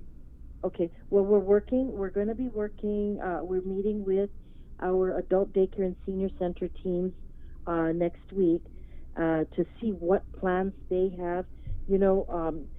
As we know, everything is open at 25%, and I'm getting calls from even dementia families who don't live in Derrida, but the dementia center is up here in the Wisik Road area. And so, of course, we need to come up with a plan. As to, we can't have everybody there at the same time because of the social distancing.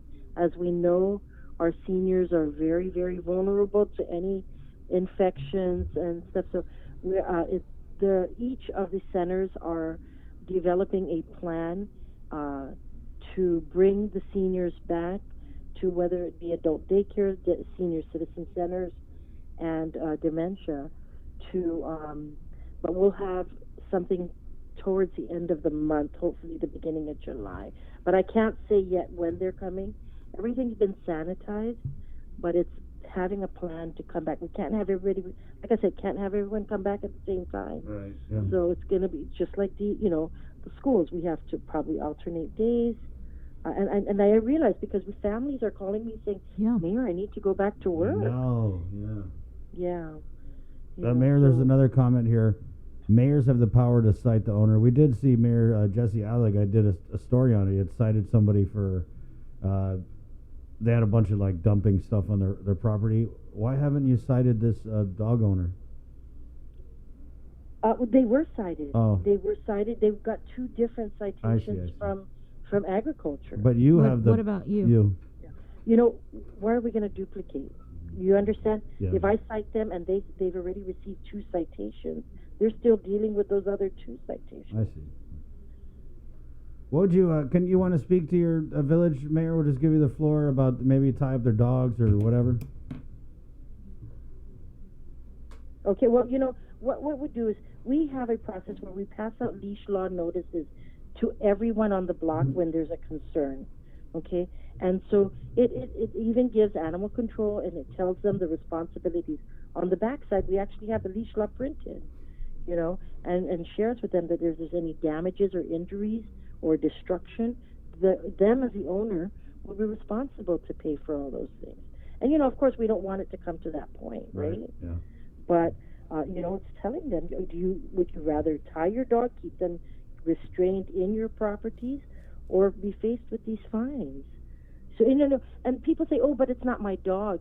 Well, when the dog, you're feeding it, you throw food out because you know that the dog's going to eat it, it becomes your responsibility. Thank you, Mayor. Okay. Thanks, Mayor. Wash your hands. All right. Okay. All the time. Okay, bye. 7:43. Hey, we're going to take a short break. We'll come back and we're going to talk COVID-19 because this is containing COVID. We'll get the medical director from Public Health, Dr. Jana Maglotnia.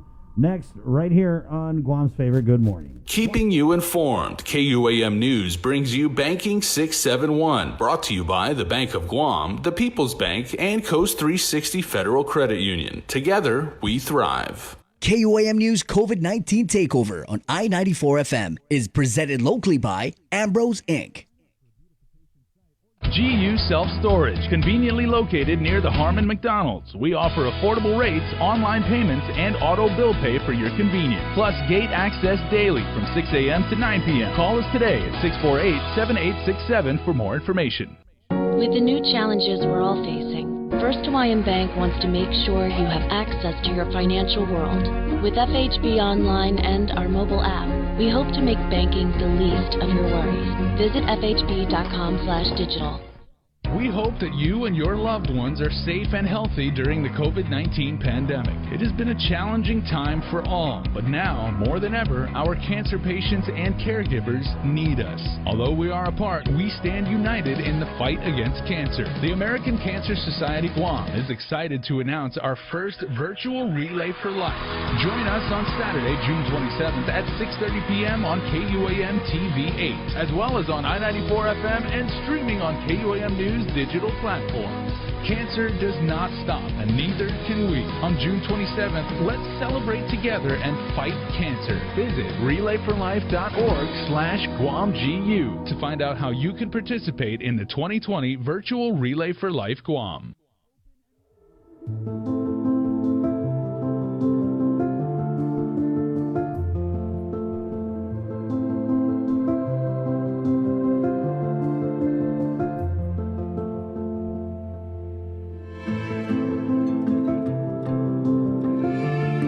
Be healthy. Be informed with ITD. It's not always easy trying something new. Sometimes you have to help your loved ones along. Nana is so used to her weekly trips to the bank that going online can be a little scary for her. But her grandson knows that banking online is safer and easier. So he's teaching her how to get started using Bank of Guam's online banking videos. Teaching is one way to show our loved ones we care, keep your family safe at home, and show them how to bank online. Find easy-to-use online banking tutorials at bankofguam.com or on our Instagram and Facebook pages. Bank of Guam, member FDIC.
Good morning.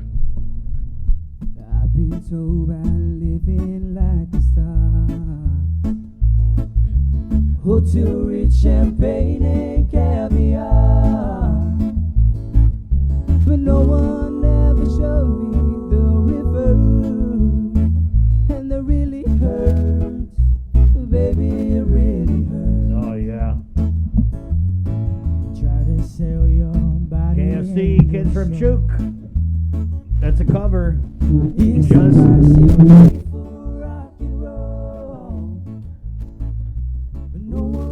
you okay over there? Mm-hmm. It's a cover, just an illusion.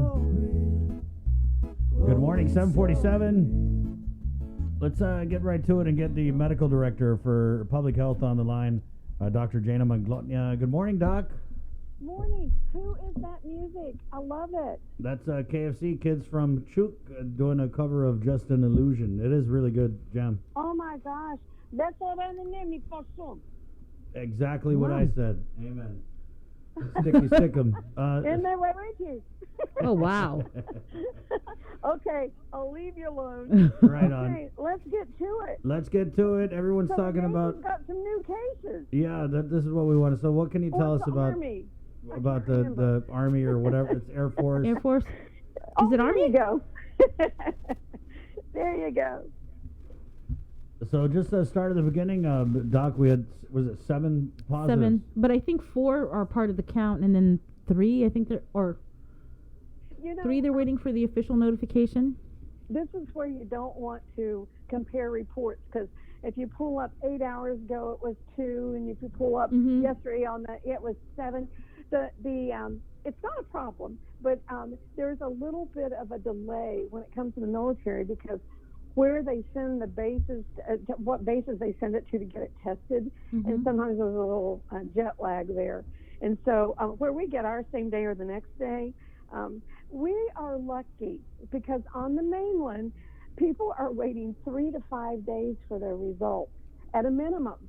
And here we use the same equipment they have at New York University, and we've got the good stuff, and we can give same day. If you want a same day, you can have it. If you want it in 45 minutes, you can have it. But we tend to batch them, but if there's an urgent case, we just push it forward.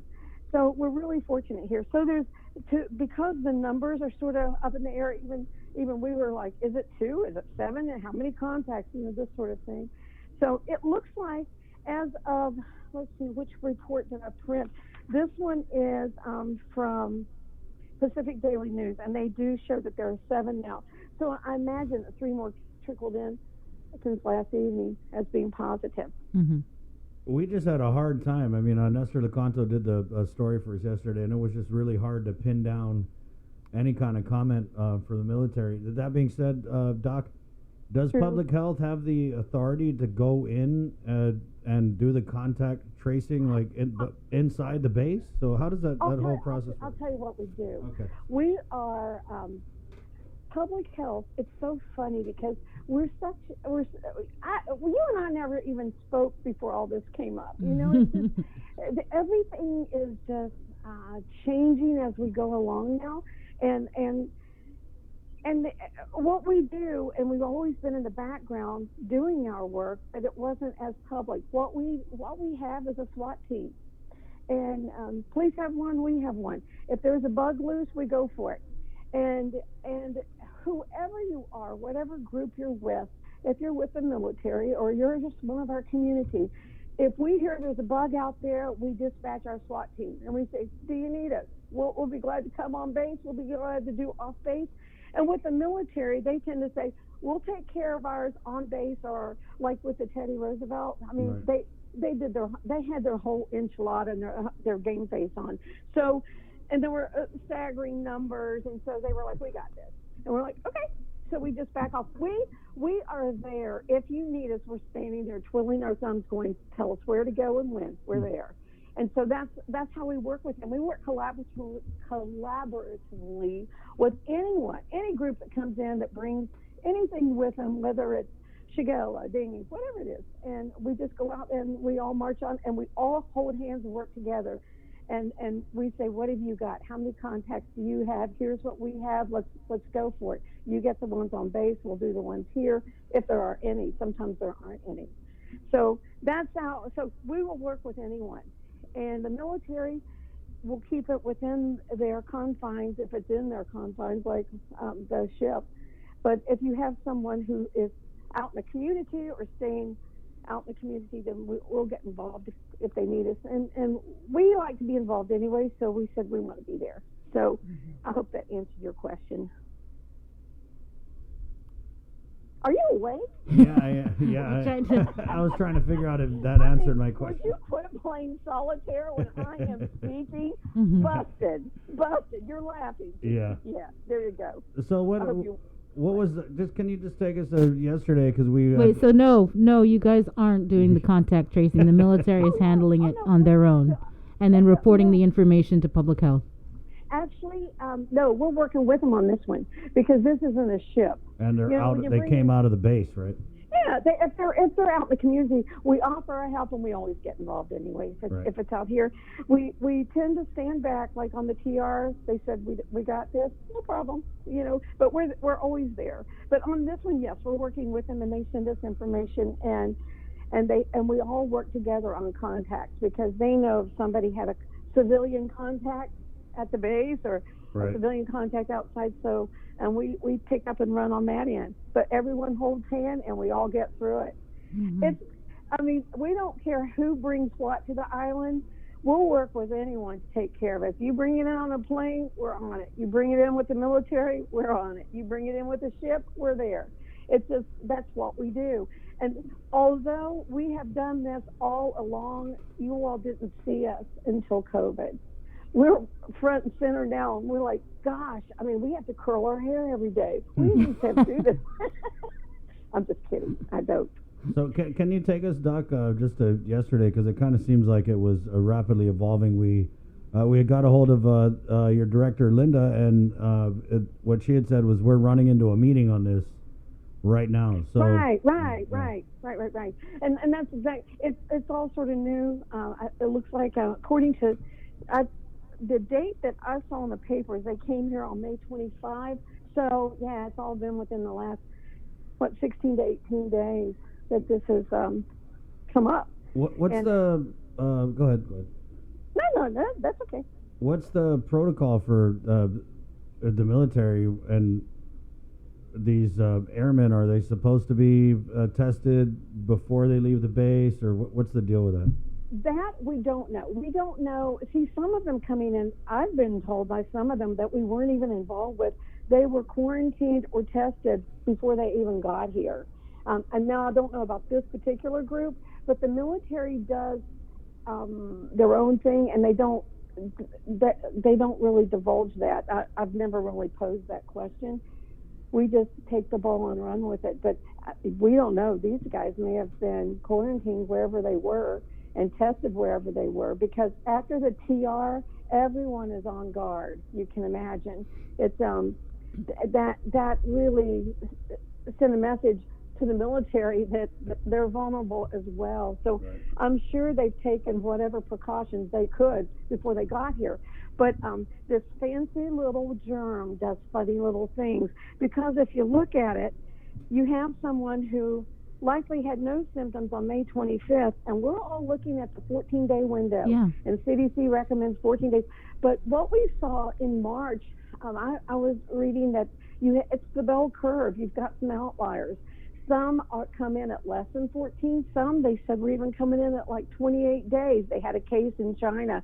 And so it may be, the testing isn't that exclusive where you can know, on this date he was infected. All you know is you got a yes. A guy had symptoms and he's got a yes. Now, we could say, well, maybe it's an old positive and he was sick in March and it's just frat crumbs, as Chris calls it. But I don't think so in this case. I think in this case, because the paper said that, and I'm going to go by the paper. Let's assume it's true. 6 additional service members had close contact and were also confirmed positive. Well, I have to think that the index case, the first guy, had to have been acutely with COVID, because to infect 6 others, that's not going to happen if it's like old news and fragments, because you're not known to be infectious at that point. So, but this is a guy, he's one of those outliers. Here we are, almost 20 days after whatever, and maybe paralleled to or in tandem with a quarantine wherever he came, and maybe a negative test. We don't know those things. Right. But even if you just take him face value, he landed on the 25th and shot out positive, how many days later. And it could be, and he may be within the window, because if he develops symptoms, I think they said on June 11th. Mm-hmm. Okay. That's about 17 days. 17 days. Okay. It could be that we do know that you're sort of infected for a few days before you get symptoms. So let's back that up. He might be within the window, actually, because that would be about 17 days, and he actually had an exposure 4 days earlier than that. And I don't know where, or if he's just a late bloomer. that's where the tests don't tell. We don't get those. We'd love to get that history. We would love it. Is there any, so you don't know where he came from or where these service members are deployed from? I had seen in one article that they said they came from Tennessee. I don't know if that's the truth because it came from either the Guam Post. I was looking to see where that came from. One of the online, because it didn't come from our group. I haven't gotten all the details from our group yet. But somebody online said that posted that it was a Tennessee group that came. Yeah, I know we tried to ask the Air Force, but they wouldn't provide information. I think, what is it, operational security or something like that. Right. Some military mumbo jumbo. Mm-hmm. Well, the Tennessee thing was something I got offline, so take that with a grain of salt. That didn't come from any official meeting. Because I haven't gotten anything from the. We're already collaborating with them, and I haven't gotten anything out of that except just the numbers, and we're beginning our contact investigation as we do with any infection. Right, and Doc, are you guys looking at the hotel where these airmen are staying? Are you doing any contact tracing with the staff there? And are we worried about any type of exposure that may have happened? We don't worry about it. We do it anyway. I can't even tell you the cases in TV. They're like, I was only at the house for 10 minutes one time 3 months ago. I don't care. We check you anyway. If you were there, if you were on the radar and you were on a camera, you get checked. It's just safer than sorry. Mm-hmm. And we've got the testing capability, so we do it. And we will. I think the entire unit is on quote unquote lockdown. They're a little more stringent than we are. For example, there's isolation and quarantine. What's the big difference?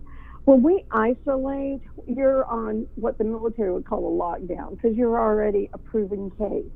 Quarantine is people were scratching their head going, we're watching you, but it's a little more lax than isolation where you're a confirmed case. They, as I understand, put the whole team on lockdown, so they treat them like they're all positive. So it's safer than sorry. The military can do that. If we tried to do that in Guam just to the community, we would have a mutiny. But the military can do it because they're paying them. Mm-hmm. So where are yeah. they in isolation then? At the Reef? I don't know because again online I saw that at the Reef, and then on the paper today it said let's see. One of these articles said that they were here we go. All service members assigned to the unit were rapidly placed in isolation and were relocated to Anderson Air Force Base.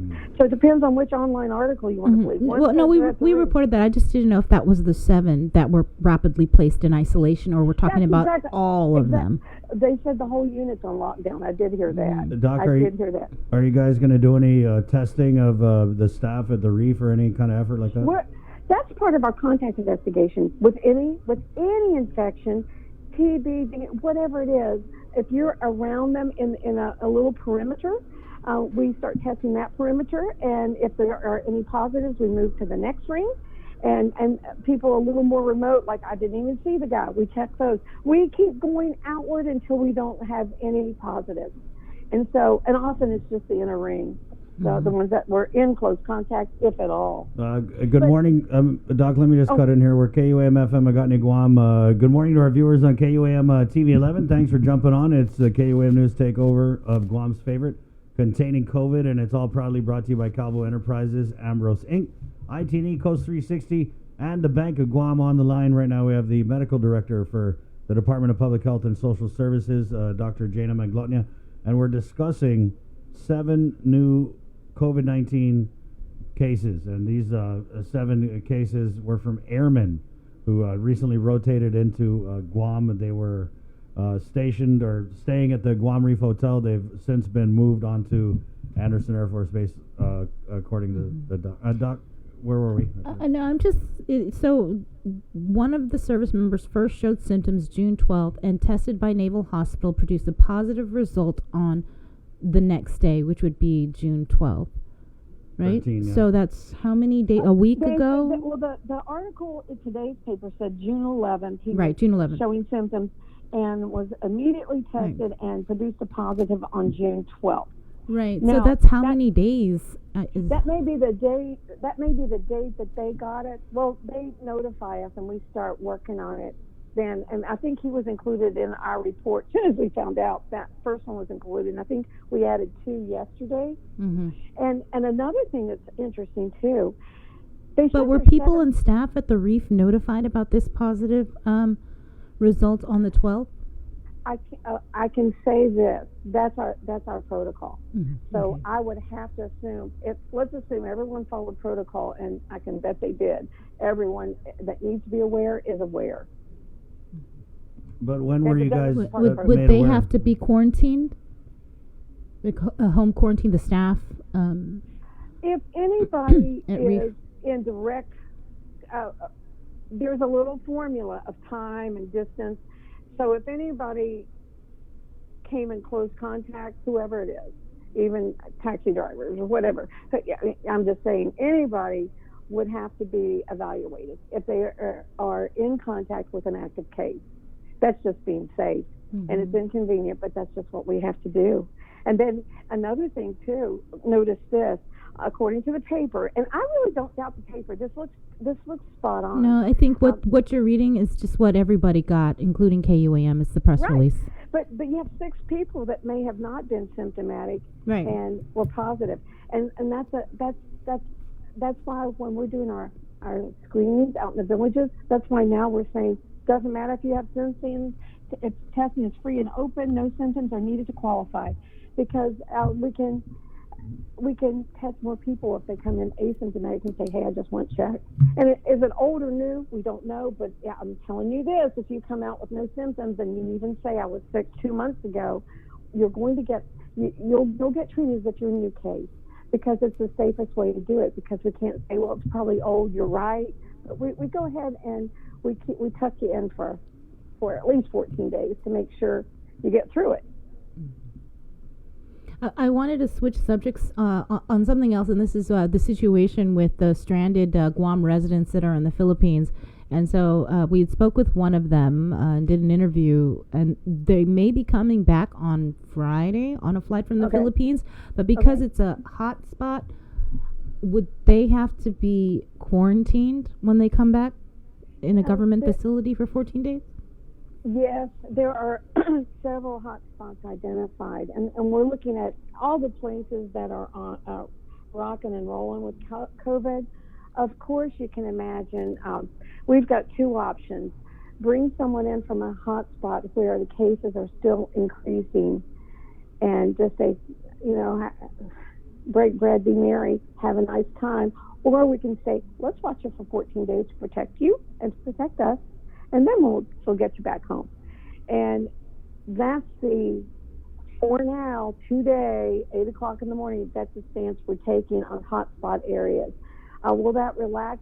I think in the next few weeks, we're going to try to relax even more, but we have to do it safely. We literally have to take a few baby steps, check our tests, check our people, and we keep looking behind us going, how we're doing. As we plow that trail through the jungle, you go 10 feet and look back going, everybody okay? And that's what we're going to have to do.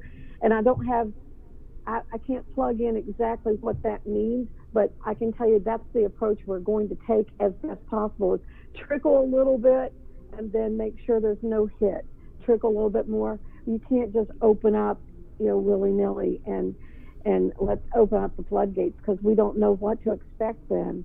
So not just Philippines, and Philippines may change. If they're not a hot spot, that won't happen. They'll quarantine at home. Quarantine will be for everybody. Everybody gets quarantined. What if you're a returning local resident from the Philippines and you have the negative approved test? No, that you can't. We don't even look at the test. Today, we don't even look at the test. Mm-hmm. And we're talking about doing that for tourism later. But that's not here and now. We don't care about the test, because honestly, Chris, I could test you right now, and you're on like day 3 and it's negative and it doesn't mean much, because tomorrow you can be positive. So everyone goes to quarantine. I want to be real clear about that. Today, 8 o'clock, everyone goes to quarantine. Where that depends. You can go home and you will be monitored at home, or you can go to the facility if you're coming in from one of the identified hotspot countries, and there's several of those. So you're on the physicians advisory group, right? I am. Have you guys met this week? Can you provide any updates? We meet at least 3 times a week, and then we have another subgroup from that. We've got one for education and one for tourism. So, yes, in fact, we have a meeting Tuesdays and Thursdays, and sometimes Saturdays, Sundays, more as needed. Friday afternoons, we meet frequently. Mm-hmm. What did you guys talk about Tuesday? Anything new? Tuesday. What's today? Thursday? Oh, okay. Tuesday is the big focus right now is how to safely open and protect everybody. I see. Because there is such a push, like everyone's feeling it. Let's move on, and you go, okay, how? That's where that's where all the clamoring starts. What about this? What about that? Right. Is it fair to this group?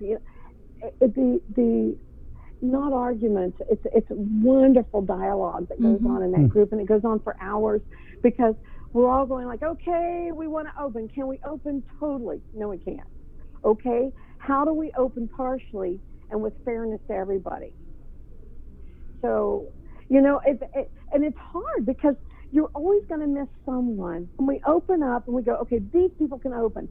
Then someone comes along and says, I'm a sole proprietor. I never leave my home. I do woodworking. Why isn't I'm included? And you miss those. It's the bell curve again. We're going to have some outliers. I remember during 911, I had a Palestinian physician friend, and he called me from the airport. He goes, this is ridiculous. I'm 30 years old, Palestinian. They're letting me go through the airport, and they're tearing up the teddy bear on a 4-year-old right behind me, looking for something in the teddy bear. He goes, I don't get this. We always miss somebody. It's just the way it is. I mean, there's, it's just not black and white. Right. But our main, Can we go back to the DOD 7 positives? Is public health informed when deployed personnel are allowed restricted movement to and from the base? If not, why? And shouldn't you be? They are. Yeah. If they're on the base, then no, they monitor it. If they're off the base, they generally have their own people monitoring their movements on if they're outside the base. Just like with the TR when they were in the hotels, the military monitored that. So you guys are satisfied with the timeliness and the manner with which you were informed of these cases from the military? We are at the mercy of it, and they are too. We have same-day turnaround. They often don't. There's like a 2 to 3 day lag, and sometimes too, and what we don't see, like I can tell you if I have a case like on the Abbott, and by the way, our Abbott is still doing great. GMH, I'm just diverting here. GMH, however many samples they've run, we've rechecked on PCR testing at our lab, still 100% synchronized, so that's great. So we haven't run into all that, but we don't know if they do a test and then confirm it on another machine. So we see the initial test date, but we don't know what's happened then. But when they finally declare it a positive, then they notify us. Mm-hmm. And it might be 2 or 3 days. But they don't have the luxury of what we've got because they don't use our lab. They use their own. So some go to Korea, some go to San Diego, and there's a bit of a lag there. And if it comes in after our hours and after, it'll get added. The ones that we don't add the TR, that was all an inside job with the military, but the ones like these, we do add these. If they come out in our community, we definitely add these. Mm-hmm. We have a question from one of our online viewers. They're asking, will you still be quarantined if you came from the mainland or anywhere else, especially if they came for a family? Everyone will be quarantined. Yeah. 100% of the people today at 8 o'clock will be quarantined. The question is where. Mm-hmm. If you're from a hotspot area, and for example, if we identify New York City as a hotspot area, you'll be quarantined at what we call the QFAC, the quarantine facility, the government facility. If you are from a non-hotspot area, you will go to your home for quarantine, and you will be monitored. Mm-hmm. And tests at this point, you don't. It doesn't matter if you have a test or not, right? Nope. Yeah. Because those just don't mean anything. Right. Now the positive, and we're talking about having people test before they come here as tourists, because if it's negative, it doesn't mean much. We got that. But if it's positive, you won't be allowed to board. So we can weed those out right off the bat. So there is some value to testing and, with positive. With negative, yes or no. You know, it just, at least you're on a plane with a bunch of people who, if we put that through, you'll be on the plane with a lot of people who are tested negative that day or 2 days before or whatever the metric is. But yes, if you come right now, I don't think there are any identified hot spots in From the the U.S. mainland? that are on. Yeah, I don't think so. I don't think I saw any. Yeah, I don't think so. So for them, yes, they'll be quarantined if that's the question. Where? Home. If it's suitable. Right. Unless they, sorry to interrupt, if it's suitable. If we go home and they have, it's a one-room house, bedroom, bathroom, kitchen, and 7 bedrooms, and it's all one room, of course, you know, you're not going to quarantine in a setting like that. There is no such setting. But you can request to be in the government facility if you want to protect family members or whatever. During your physicians advisory group meeting on Tuesday, was there any discussion about concerns from daycare, childcare facilities about the occupancy rate or the guidelines set forth by public health? Yes, actually, they were telling us, again, we can say this will work and we put that out, and then the people show up and go, it won't work, and let me tell you why. And so they've met with us a couple of times to guide us, and so we're trying to work with the educational subgroup to modify that, because they had some really good points, and I think there was a little bit of a misfire, because okay, when you say, okay, you can reopen at 25%, well, what if 25% of the people there are all staff? Where the students, and they're like, can we have like 25%? I can't remember exactly the numbers, but they pointed out to us it can't include the staff, you know, or you've got to include the staff when you do the numbers. And so a lot of those little things, because we don't run daycares, and so if somebody has an issue, we bring them in and say, sit down, tell us what's going on. Because we're here to help, and we all got to work together and get through this, and you know, help guide us. I mean, it's not there. We look at everyone as being so helpful when they come in with their information, and we're like, oh, okay, that's a good point, because we're all plowing through this together, and everyone's on the front line. It's not just us. We're trying to speak for people. So if we're not speaking properly, or if there's something that needs clarified, we bring you in and say, okay, now put us on the right page. So yes, there was. All right. Doc, I know you guys are about 45 minutes away from starting your outreach testing in Tamuning. Can we just wrap with that info, and then we'll let you go, because we got Daphne from Rev and Tax coming on. I will need about another half an hour. Oh my gosh, I love you. Yeah. It's always a pleasure. It's mutual. Totally. I get excited when I see the little text coming through. Okay, so let's see. We've got Tamuning. Tamuning was June 18th. St. Anthony. That's today, noon. Okay, it was June 18th. June 17th was Santa Rita. We did that one. So today at noon's the next one. Anyone who wants to come, please come. And I don't care if you have symptoms. Please just show up and do your nasal swab and move on. We want your snot. Get the message out. And it's not kidding. Then June 23rd, noon, GPD, police, where is Coban parking lot? It says it's next to the Barragata Community Center. Okay, that's the next one, June 23rd. June 24th, you'll find us noon at Daniel Heights Mayor's office. And then Thursday the 25th, noon, parking lot between St. Francis Church and St. Francis School. So hopefully one of those locations will be convenient for anyone who's listening who wants to come. Bring your family, friends, anyone, no symptoms needed, just show up. Okay. All right, Thanks, there you go. Doc. 20 more minutes. Okay, wash your hands, Doc. Be safe. All right, I'm bye. going to comment on that. Dr. Jana McGlutney, the medical director for public health. I like that. We want your snot. Or they run that through the marketing team. There you go. Right. We got your snot. We want your snot. Yeah, we want your snot. All right. And we're going to take a real quick short break, and we're coming back with Rev and Tax Director Daphne Shimizu right here in the KUAM News Takeover, Guam's favorite. It is containing COVID.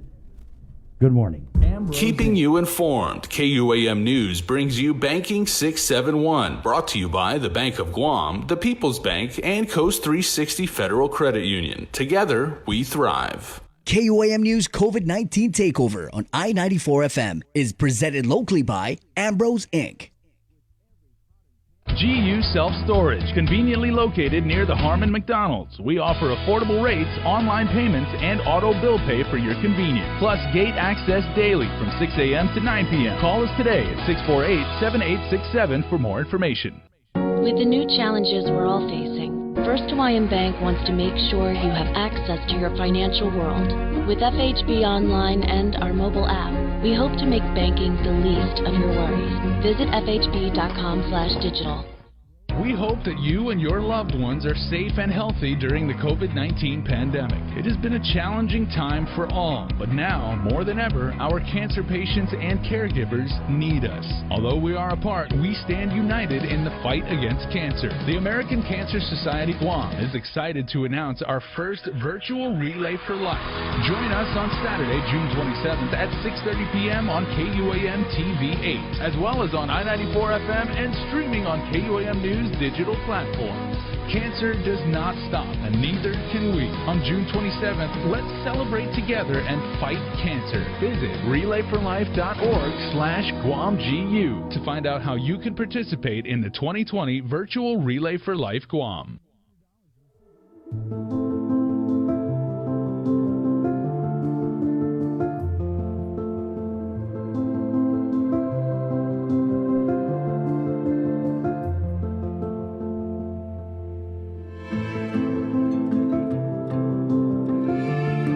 Be healthy. Be informed with ITD. It's not always easy trying something new. Sometimes you have to help your loved ones along. Nana is so used to her weekly trips to the bank that going online can be a little scary for her. But her grandson knows that banking online is safer and easier. So he's teaching her how to get started using Bank of Guam's online banking videos. Teaching is one way to show our loved ones we care. Keep your family safe at home and show them how to bank online. Find easy-to-use online banking tutorials at bankofguam.com or on our Instagram and Facebook pages. Bank of Guam. It's not always easy trying something new. Sometimes you have to help your loved ones along. Nana is so used to her weekly trips to the bank that going online can be a little scary for her. But her grandson knows that banking online is safer and easier. So he's teaching her how to get started using Bank of Guam's online banking videos. Teaching is one way to show our loved ones we care. Keep your family safe at home and show them how to bank online. Find easy-to-use online banking tutorials at bankofguam.com or on our Instagram and Facebook pages. Bank of Guam, member FDIC.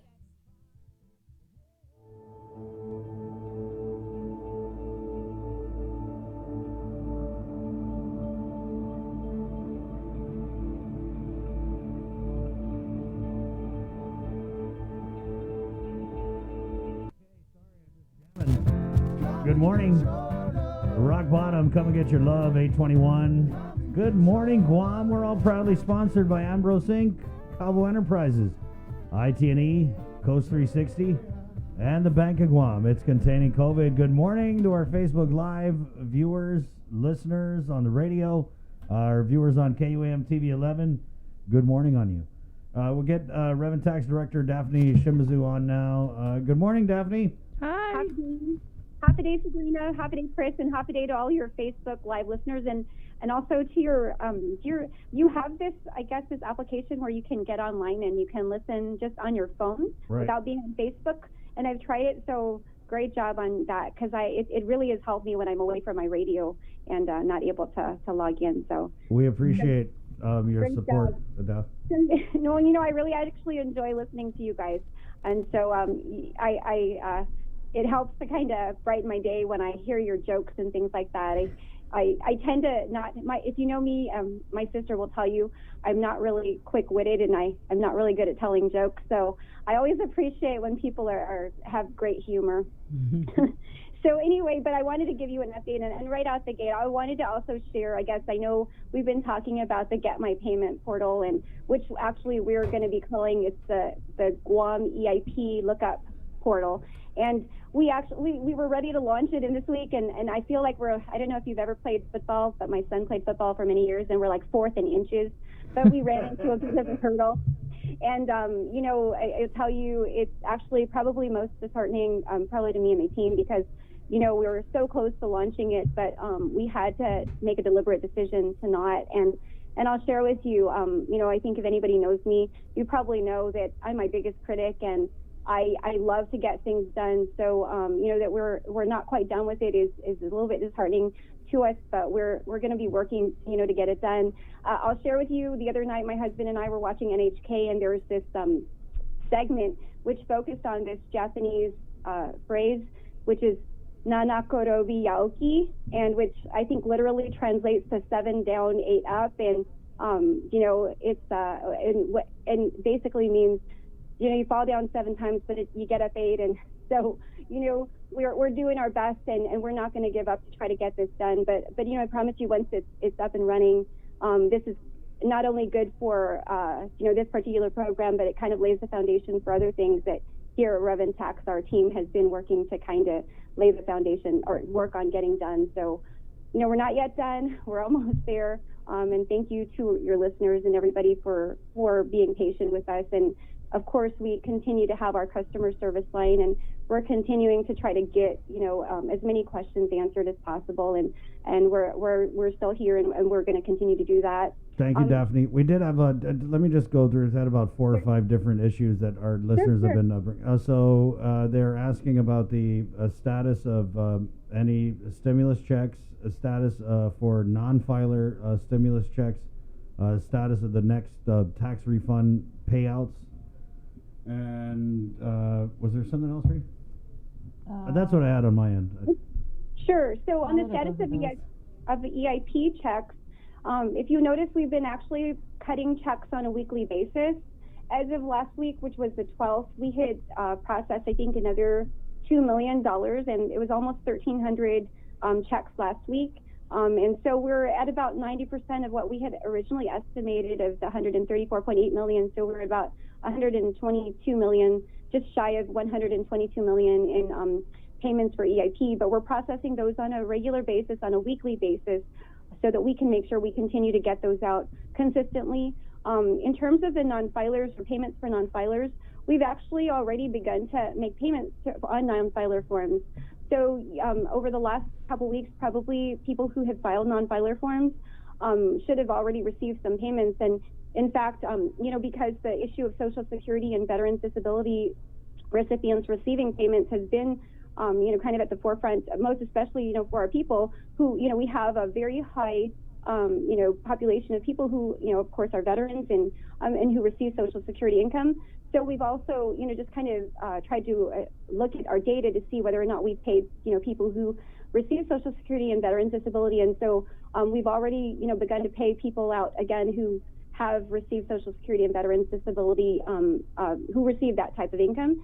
So we're continuing to pay them. On tax refund payments, if you get into our websites, we have in the gold kind of box in the left side, kind of top of our page, we provide a tax refund status update. Every time that refunds are paid out, we have the update there, so that way people can see what date we have paid through. Of course, Rev Tax's charge is to make sure that we that we continue to remain in compliance with the permanent injunction, which requires that we make payments, no more than 6 months after the due date or the date filed, whichever's later. And so right now we're still at January 27. We did not process refunds in the last week, and so we will get an update on that in this coming week to see where we're able to get to. But that's something that we actually coordinate with, of course, the Department of Administration on, because, with regards to our role is to process, and of course, the role of DOA and Treasurer of Guam is to make sure that there's, coordination in terms of cash management. Mm-hmm. You had mentioned 122 has been paid out, right, out of the 134 estimated to be for the EIP? Yeah, so about 121.98 million has been paid out. And so, Go ahead. Sorry, Sabrina. So the remaining balance, do we have that in our coffers, or are we waiting for another payment from the feds? Back on May 6th, we did receive $107.8 million. And then I believe on Monday, which was May 18, we got confirmation from the Department of Revenue and the Department of Administration that we had received another $21.1 million. So of the $134.8, we received about $131 million so far. And of course, that means that there's a couple million left that we have left to receive from the Treasury. Okay. Our team, actually, we've been talking about, because, we've been processing over the last couple weeks about a couple million each week. So we've already been discussing, working to get that additional $2 million from the Treasury. And then, of course, the Treasury and the IRS, they recognize that, this EIP payment, even cross-nation, it's unprecedented. And of course, we, even when we did our estimate, couldn't have contemplated, we did our best to estimate, how many non-filers we would have. But because we didn't have that data, of course, we had to, again, just make our best guess estimate. And so if there is a need, of course, to go above the 134.8, for whatever reason, those are things that, we'll discuss with the IRS and the Treasury. Mm-hmm. And, of course, they have committed to making sure that we, that our people are made whole and that we are able to make those payments out. Mm-hmm. Out of the payments that were sent out, have any of them been returned? And where are you with, I guess, finding out where they're supposed to actually go? Sure. Payments? No, thank you for that question, because, we're happy that we've gotten a lot of the payments out, and we've gotten over 66,000 payments out to date. And, of course, there are going to be issues at times with addresses, or for whatever other reason, maybe a name issue. And those mail that have been returned, what happens with those is, of course, the return address is to DOA or Treasurer of Guam. So when those get returned to DOA or Treasurer of Guam, then we work with the Treasurer to reissue. Of course, we're in a situation where, of course, DOA and Treasurer of Guam, not only have they been assisting in getting out the checks for EIP, they've also been doing the program in Salapi, and and now they're gearing up, I guess, to also assist with the Department of Labor payment. Mm-hmm. So we've had to, although we have had an established process already in place for the reissuance of checks, we've had to work with DOA and Treasurer to make sure that we're able to accommodate for these additional kind of 60,000 payments that we're not usually that we don't usually have. And so we've actually had to assign an additional person to assist with this so that we can make sure that we do the reissuances. And we actually are doing the reissuances. So, for example, if for whatever reason your check was returned and then we receive it or DOA receives it, those checks are transmitted to, we have a person assigned here at our office at Barragata who receives them, and then, when people call in, if they're on this list of checks that are have been returned, then we go ahead. If there's no need to reissue or to make a change to the name or anything like that, then the individual can come in, and we go ahead and we service them up here in Barragata, and we are able to redistribute that check. Mm-hmm. If there is an issue because of a name change or some other thing, then those are, of course, our income tax team has to get involved, and they make sure that we review the individual's return. We actually have scanned copies of returns, so we can see, on our screen what exactly, we can identify what may have happened, which caused there to perhaps be an error, and then we reissue. So, I know it's been a little bit challenging, but we've been working with DOA and Treasurer of Guam to address those so that we can get them reissued. Mm-hmm. And, we're doing our best so that people don't have to wait. And, want to thank everybody for kind of being patient as we have had to kind of work out just to make sure that we have sufficient resources to get, those payments out as quickly as possible to people. And so that's what's happening with that. We had a comment here. I'm a Social Security non-filer. I received my stimulus. Thank you. But there's also another one. I'm a non-filer and I haven't received my stimulus. Daph, could you, and I'm not sure if you did, but where are we on the regular stimulus? Not non-filer, not Social Security, just the run-of-the-mill? Well, so what we do is actually, of course, in line, it's just basically the same process we have for, we process returns as they are received. And so, as we process, and that's why, as we process, we make payments, and that's why we're doing, payments on a weekly basis. So as we incrementally process, we also process EIP, so we get those out. Our team is, of course, as we've opened up, we are also working to address other servicing issues. And so, we do have people who are dedicated to processing. And then we've also, in this past week, worked to try to allocate additional people to that group. And again, we're really just trying to get to them as quickly as possible. But I'm not exactly sure. And if people had not received a payment yet, it could be for many reasons. Like refunds, which, we don't pay out unless they're A status. We also don't pay out EIP unless they are A stat, unless the return is A status. Mm-hmm. So, and the reason being that, if there is an issue with a return, meaning an A status means it's a clean return. If there is a return that has issues, there may be adjustments to income that cause eligibility for EIP to be an issue. There may be adjustments because of a dependent, because of that. And other issues that we're seeing as well on the EIP form in particular, we're running into issues where, it's great because our programming grew 100. We basically cut, a net check of $1,100 to you. And of course, for those individuals who may have or owe more than the EIP, then they will not, get a check. But, their names and the listing of all of those individuals actually is sent over to the AG's office, I believe the Child Support Division. How it works with any garnishment, and this even goes to GMH during regular refund processing. We receive the listing from the agency directly, and Rev and Tax itself, we don't have the ability to certify or anything. Those informations, because they come directly from the agency, we have no control over it. But when we do process, if names are included, of course, those are garnished based on the listing, because that listing is certified by the agency we receive it from. And then, again, we process those checks net. And then, of course, on the back end, the monies then are transmitted, and I'm not sure of the exact process, but, they're transmitted, I believe, from, of course, the Department of Administration, because they manage our payments, or cash and checking accounts, and those are transmitted then to the respective agencies. Dafa, kind of a subject change here, but we also had a comment about the gaming machines. So what is the status of that? Because I know this was pre-COVID. There was a Supreme Court decision. They're illegal. I don't think there's been a stay or granted or anything. So, and I don't even think they're open. But what's the status with that? What can you tell us about gaming machines and the business licenses that these game room owners have? Sure. Okay. And so regarding gaming machines, and of course, I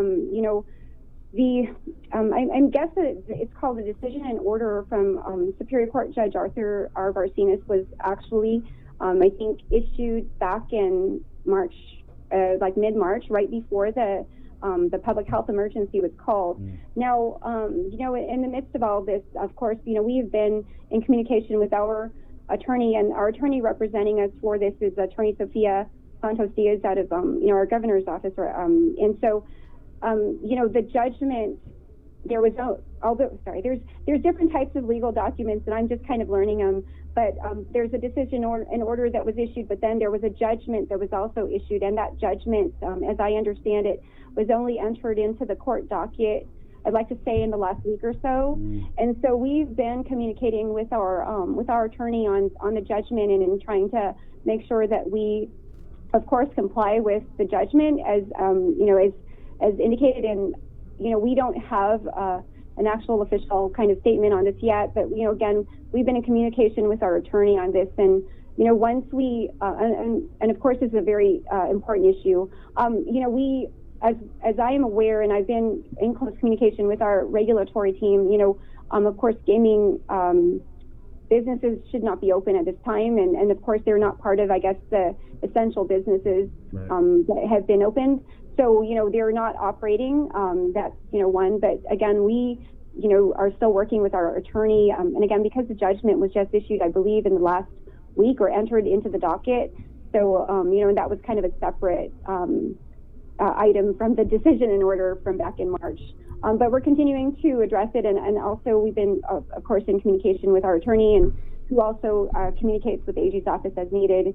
And we highly rely on the legal people to assist us and to make recommendations and to advise us accordingly. So that's where we are with that. All right. And before we let you go, you guys issued your 4th guidance that's posted on your website, right? Yeah. It's pretty long. It is. Jeff, what's up with this 40 million page? Can you just give us like the Cliff's Notes? Because we've got a lot of stuff to read. I know, and I know it's long, and perhaps, you can poke fun at me for issuing guidance and then calling them volumes, but, we have so many services here at Reventac, and it's important that people are, able to have some reference point for it, and it's not always easy to get a hold of us because we have so many calls. Right. So we've issued what's called Volume 4, of course, which, and I actually attribute, if you notice, there are hyperlinks on it, so you can click on the table of contents and you don't have to scroll all the way to, the director's office or technical research. Right. You can click on those blue highlighted sections and it'll, in the table of contents, and it'll bring you to the correct section. But basically, it's a guidance which, again, what provides information based on, of course, our branch supervisors, what they believed was important to share with the community about their services. And if you don't mind, I wanted to also share that our driver's license section will be open on Saturdays, beginning this Saturday, and for on June 20, 27, July 11, July 18, August 1, 8, and 15, from 7 to 4. We realized that, the Monday through Friday, to try to get out all the driver's license real IDs, also to try to schedule written exams and get permits to everybody, the Monday through Friday wasn't sufficient.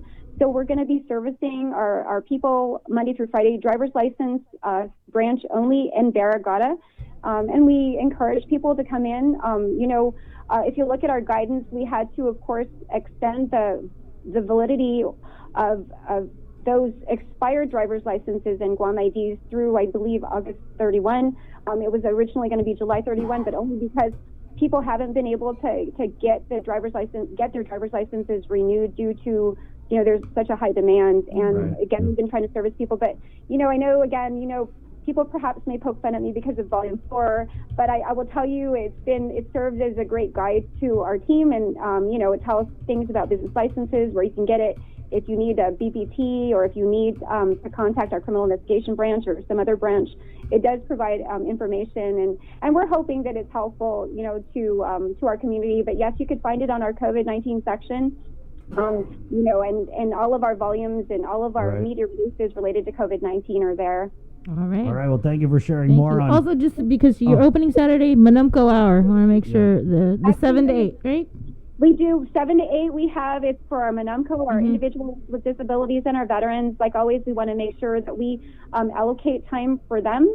But, just also take note that we continue to service our Manumco, our individuals with disabilities, and our veterans throughout the day. But we wanted to carve out time so that, most especially for our people who may have some compromised, issues which cause their health to be compromised, that we don't have them kind of in the mix with, the general community. And we try to, again, make sure that, we're such this great community where we really value, of course, our Manumco, and we want to take care of them. So 7 to 8 every Saturday is dedicated to our Manumco, our individuals with disabilities, and our veterans. All right. Thank you, Daph, for also unpacking this reading from the book of Reventac's Guidance, Volume 4, Chapter. Thank you so much, Jesus Masi, and have a great day, Sabrina and Chris. Too. Wash your hands, Daph. Will do. Okay, bye. 8:44. Are you making fun of her? Yeah, I was making fun of her. You better not be making fun of her. Boy. Got 4 volumes of guidance. Yeah, and this is a lot of information. Yeah, have you guys got I don't see anybody else doing this. Good point there, Bree. That's an absolutely brilliant point. There should be more info coming out. There's a lot of info people are asking about, and I know everyone in the government listens to the show, and I feel like someone should be keeping a running tab of all these questions that people have, and then be preemptive about it and put out info. It's 8:45. We're going to take a short break. We're coming back with Jack Hattig, who is the director of the Chamorro Land Trust Commission, at 8:45. It's Containing COVID. Good morning. Keeping you informed, KUAM News brings you Banking 671, brought to you by the Bank of Guam, the People's Bank, and Coast 360 Federal Credit Union. Together, we thrive. KUAM News COVID-19 Takeover on I-94 FM is presented locally by Ambrose Inc. GU Self-Storage, conveniently located near the Harmon McDonald's. We offer affordable rates, online payments, and auto bill pay for your convenience. Plus gate access daily from 6 a.m. to 9 p.m. Call us today at 648-7867 for more information. With the new challenges we're all facing, First Hawaiian Bank wants to make sure you have access to your financial world. With FHB Online and our mobile app, we hope to make banking the least of your worries. Visit fhb.com/digital. We hope that you and your loved ones are safe and healthy during the COVID-19 pandemic. It has been a challenging time for all, but now, more than ever, our cancer patients and caregivers need us. Although we are apart, we stand united in the fight against cancer. The American Cancer Society Guam is excited to announce our first virtual Relay for Life. Join us on Saturday, June 27th at 6:30 p.m. on KUAM TV 8, as well as on I-94 FM and streaming on KUAM News digital platforms. Cancer does not stop, and neither can we. On June 27th, let's celebrate together and fight cancer. Visit relayforlife.org/GuamGU to find out how you can participate in the 2020 virtual Relay for Life Guam.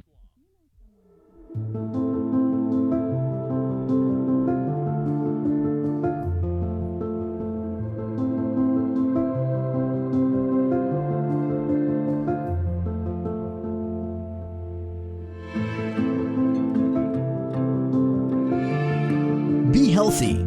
Be informed with ITD. Ha'afare.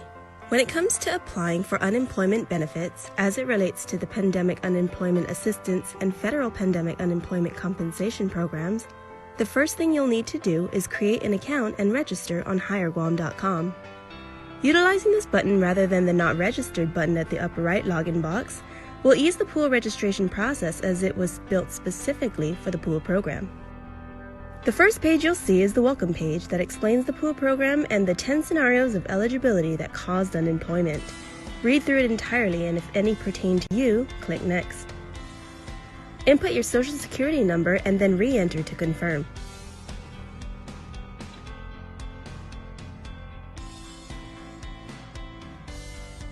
Notice at the top of the page, the eligibility section is completed and the registration process begins. In order to complete your registration process, you will be asked to provide the following: a username and password and select a security question, an email address, or if you don't have one, you will be required to create one with the link provided, your residential and mailing address if different, your preferred notification method to receive benefit notices and updates, any prior military or current military service, education, occupation, your preferred payment method, such as direct deposit or paper check.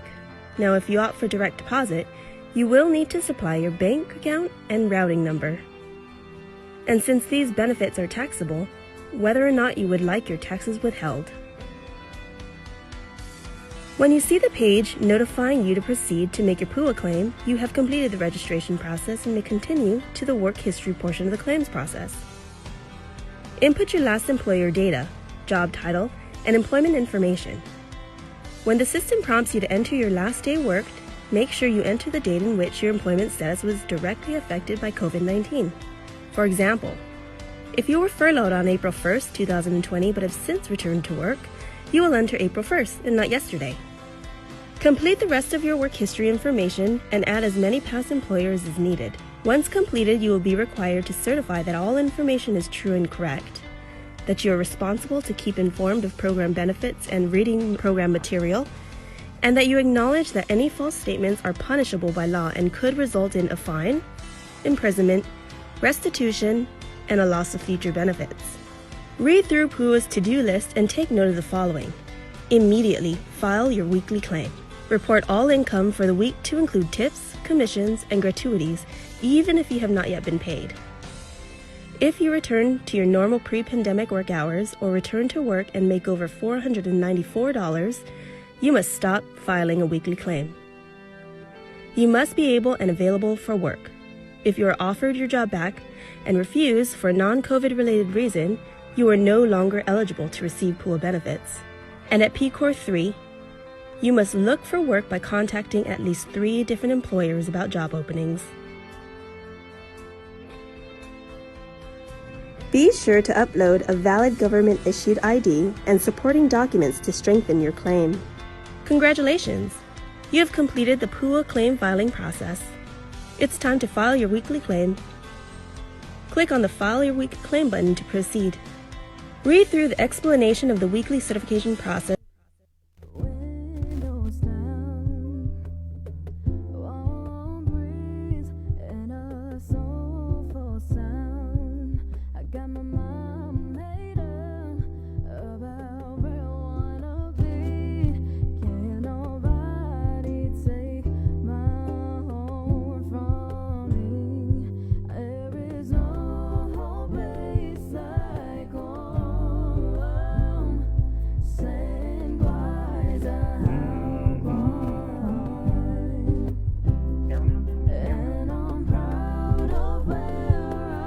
IGP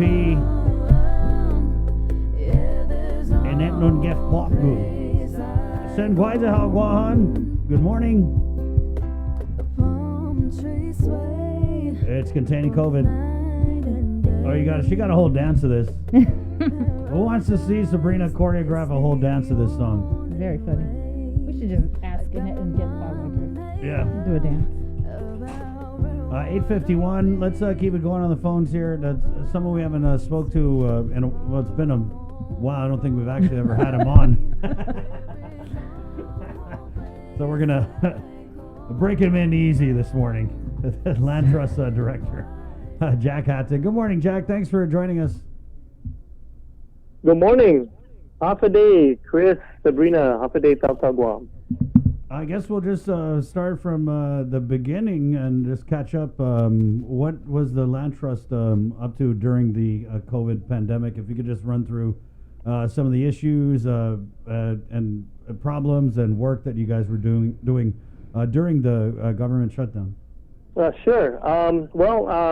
Starting at the beginning in March, actually, the Land Trust was declared a non-essential agency, so we were closed starting at the beginning, and we had essential personnel that were reporting so that they could process personnel and pay, obviously.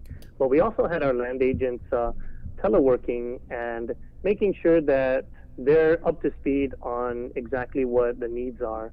We had concerns, obviously, from our constituency that flowed in, and we did our best to try to take care of it. Although at the beginning of April, the public health team actually needed some help, so we allowed them to come in and utilize our office space.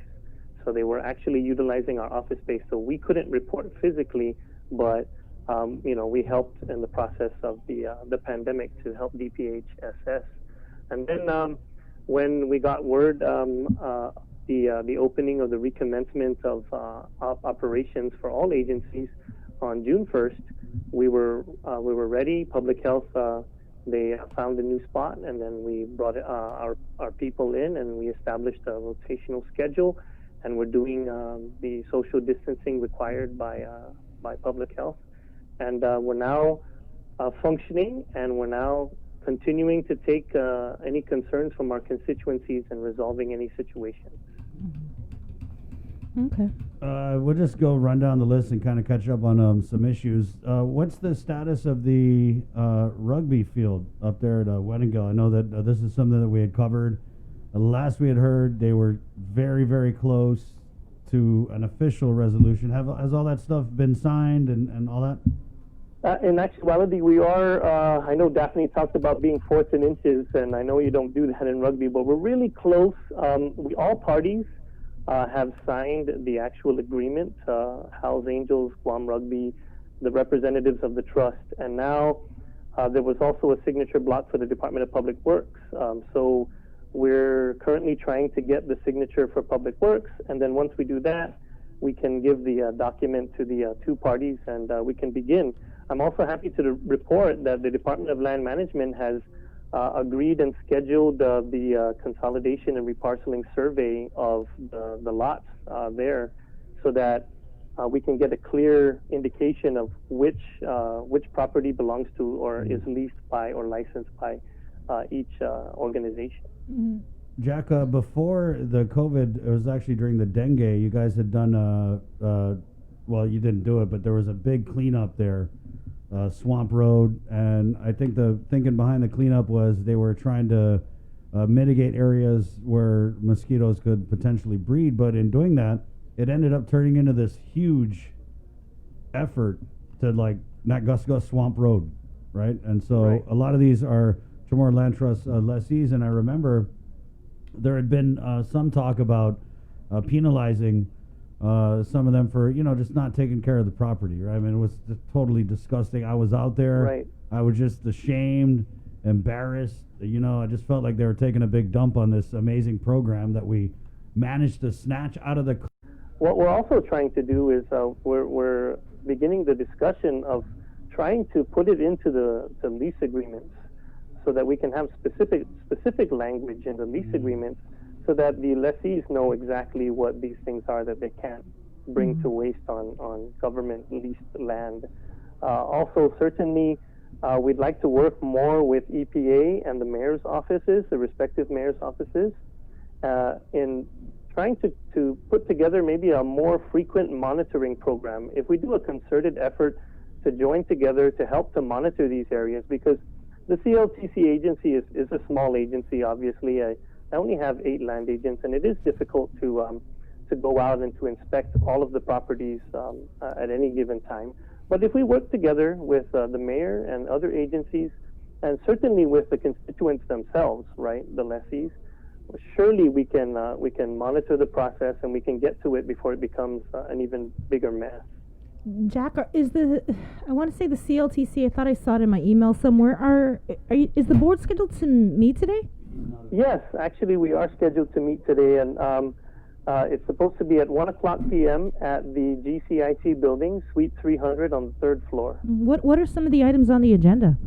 The agenda was posted as part of the media, but I know that we're discussing some various items. I know we're discussing the standard operating procedure for leasing agricultural and residential land. Mm-hmm. There is also a proposal on the agenda from GTA Teleguam. There's also a proposal on the agenda from Pacific Human Resources Services. And I think we have a couple of SOPs in addition, the commercial leasing SOP and the social media policy, a proposed social media policy. Mm-hmm. Go ahead. For who's the social media policy for? For the trust. We currently don't have one, and I'd like to try to get out there and become more of a social media presence, to establish a social media presence, maybe even get a Facebook or an Instagram, and also we got to manage our website a lot better, obviously. Mm-hmm. This is an issue that's been going on for years over at the CLTC, and it deals with the EPAL Point property. Okay. Has there been any movement at all on EPAL Point? Because it's often been described as this revenue generating property for the Chamorro Land Trust Commission, but yet we haven't seen any movement on it. Right. Well, we're working together with the Guam Economic Development Authority, GEDA, who is assisting us because these were one of the 5 properties that the commission had declared commercial, and so GEDA is going to be our representative to help us craft the RFP and the process for the competitive bidding process for that. So GEDA and the trust still need to sit down and decide. We have some people that have inquired, some businesses have inquired about the property. So we also kind of refer them to GEDA because it's putting together all of the information on that. Mm-hmm. Jack, we had a message here. The Land Trust staff has not been paid yet from the dengue fever. Can you ask Mr. Hattig, when is the staff going to get paid?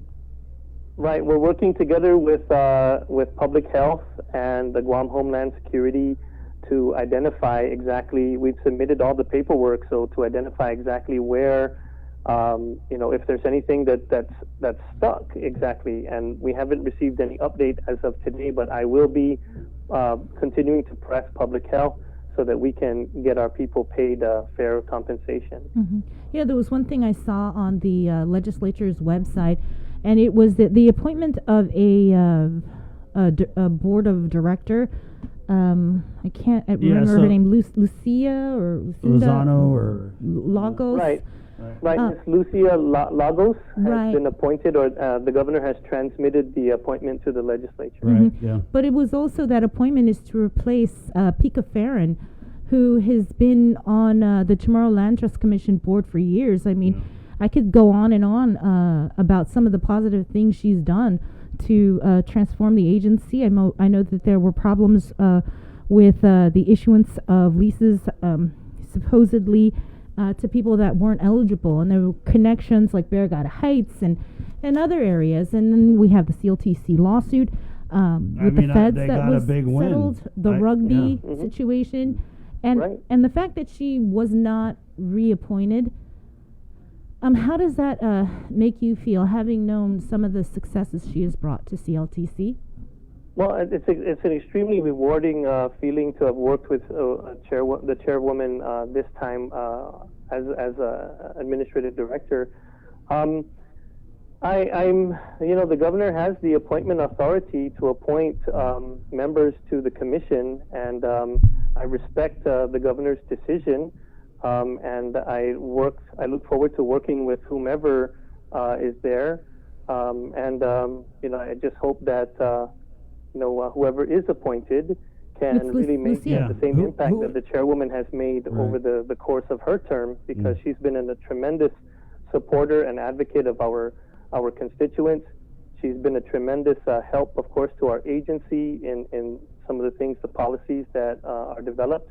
And her lasting legacy is going to be one that is a remainder. That's going to be a hard shoes to fill by the next person that gets appointed. Yeah. So, Jack, I know you're close with the administration. Did you impress upon them what you just said? Because if I'm in a position to appoint people, and I got the director saying, "Hey, this lady was awesome. She's going to leave a lasting legacy." I mean, you had a lot of praise just now. Mm-hmm. So did you ever? I haven't had any specific conversations with the governor on this, so I haven't had the opportunity. But governor is well aware of Chairperson Farron's track record, and that's why we can't figure out why she wouldn't get reappointed. Oh, okay. How would you describe your relationship with the board? Well, I'm very, very appreciative of the board's guidance. I think that we have a very good combination of experiences, especially the various agencies, entities, or even outside non-government entities. So I'm very happy to be working with them, and I look forward to more communication, obviously, as we work through, especially the Department of Justice settlement that we have. So we've got a tremendous amount of work ahead, and I just look forward to continuing to engage with the board on this. Do you know anything about the new appointee that you can tell us? Honestly, not much. I know that I wanted to find out, maybe set up an opportunity to meet with the nominee, but I just wanted to go through the process first, obviously, and let that go through, and then we will have an opportunity to familiarize ourselves with one another. You said not much. You didn't know very much about the new appointee? I'm just wondering if she has the level of experience that Pika has. Yeah. I think she's a security guard. No diss on any security guards. No, I think look in the appointing papers. Yeah, I'm not sure. I haven't seen I haven't taken a gander too much on the packet that was sent to the legislature. She's a former police officer. Okay. Okay. Jack, can we ask you about the quarantine? Because I just got a FOIA about the COVID differential. So you were one of those people who was listed on as a quarantine shepherd. Yes, I was. What was that experience like for you? What can you tell us about that? It was an honor to serve our island, to try to keep our island safe, and working with the dedicated men and women who were at the trust was just something that is so rewarding for me. Also, it gave me an opportunity to really see what the people who are in the quarantine feel and what they see and how they react to the situation that we have. I worked every day. I really tried my best to try to accommodate everyone that was there, and I think that it was an honor, like I said, to be asked to serve and to really come in and help out and keep our people safe. Mm-hmm. How long were you at the quarantine facility? What exactly were you doing? Well, I was brought on, I know, right after the declaration was made, so in March, and then once the quarantine facility was turned over to the National Guard, then I'm no longer on that detail. I mean, yeah, but what were you doing? Well, primarily I was there. I was assigned to make sure that we, if they had any, the food deliveries were, first of all, the breakfast, lunch, dinner food deliveries. We had to make sure that everybody got that. And then, of course, the deliveries from the outside, we would take those deliveries up to the room. We would sometimes take calls down to the lobby from the people, the passengers in the rooms, and try to accommodate their needs. I know I handled a lot of luggage, so when luggage came from the airport, we would download the luggage and put it in the lobby, and then try to assist as best we can anyone who needed help with their luggage up to their rooms. And then, of course, when it was time they were finished with the quarantine period, we would assist them to transition out, obviously. It kind of sounds like you're a glorified baggage handler. Well, thanks. I just did what I could, to help everybody out. Mm-hmm. So we saw here in our FOIA 48 hours you had at the 15% COVID differential pay. Did that was it worth it to you, Jack, to get the 15% differential pay? At the outset of everything, we weren't expecting anything.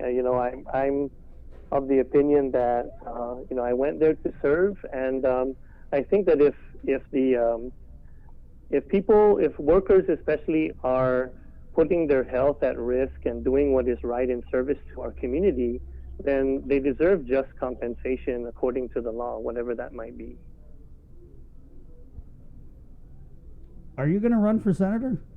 No, I'm not. I know I have a lot of people are asking me. I had a good run in 2018. A working class campaign, and I just want to focus and concentrate on the good work that we're doing here at the Trust, helping people.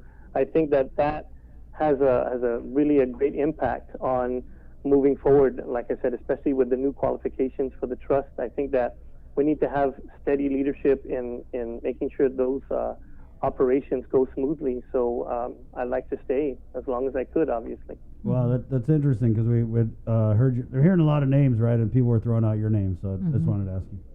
Yeah. Okay. Is that it? Yeah. Anything else you want to add in closing, Jack? No, I just want to thank you and KUAM for the opportunity. Obviously, I just want to put out to our constituents that you can come into the office. We're open from 8:30 a.m. to 4:30 p.m. It's by appointment only, just during the public health emergency. And so please engage with us. You can call our number at 649-5263, extension 800. And we're ready, willing, and able to help you out. Okay? Yeah. Will your meeting be live streamed? The board meeting? Unfortunately, no. We're trying to get technology, hooked up and to be better transparent. You mean internet? But it is a sit-down meeting, and we will have PBS. Will be there to record, obviously, the video. Right. So we're working with PBS to see if we can get a live stream thing going. I just had one last question on the rugby. Will the rugby keep the access, or are they going to be forced to come from LATA? Has that been worked out in the docs, Jack? It's my understanding through communication with both parties that they did work out a temporary access through the area in the middle. So we're glad that they've worked that out between themselves. All right. Thanks, Jack. And let's make this a habit. You just come on and update us on everything that's going on with the land trust. Sure, I'll do my best. Anytime. Thank you, Jack. Wash your hands. Jack. Okay. Take care. You guys too. Bye-bye. All right, 9/11. Interesting stuff there from Jack Hattig. He's the Land Trust director, and he is not running for senator. I'm still really surprised yeah. about Pika. I can't believe it. I really can't believe it. I mean, I feel like she was one of the shining stars of this government of Guam. I mean, God, I had this whole controversy that we reported on about the land trust up at Barragata Heights. And instead of running for cover, I mean, she faced the fire. She faced the fire, and she called people out. You know, she said, we're going to do what it takes to be transparent. They reformed so much up there at the Land Trust, this Department of Justice lawsuit. I don't think people realize that we were like that. We talk about fourth and inches. We're fourth and inches from losing the whole program, right? From like evicting people off Land Trust lots. We were so close. And, you know, Pika, I'm not saying she argued the case, but obviously she was very instrumental in snatching the land trust from the jaws of defeat. I mean, we're so close, and I just don't understand. And you know, I've reached out to her, and hopefully in the near future we'll be able to speak with her and kind of get her side on it, because I mean, who knows? Maybe she didn't want to be reappointed, right? Right. I mean, it, you know, it's definitely interesting. Today is going to be her last board meeting. Oh, it is. Yeah. Well, okay. I mean, yeah, that's what she said. So. Well, no, I mean, it says I didn't know because she wasn't reappointed if that meant that. That was it. I don't know if she's going to be sitting in the board still, or if this is as a courtesy, but I'm pretty sure they got to have some type of send-off for her. And you know what, I was thinking with Dave Lotz, and we had brought Dave on, they had also nominated someone to replace him. And then he had done a whole Facebook post about, I don't understand, and obviously he's very critical of, you know, a lot of environmental issues on Guam. And then he had told me he went to meet with the governor, and he said, hey, I want to. And so he was reappointed. And Josh, the lieutenant governor, he talked about Pika just earlier this week. Right, yeah. So. Yeah, I mean, there's obviously something else going on, because I just don't see how you have somebody who's done a tremendous job in that position, and then you don't.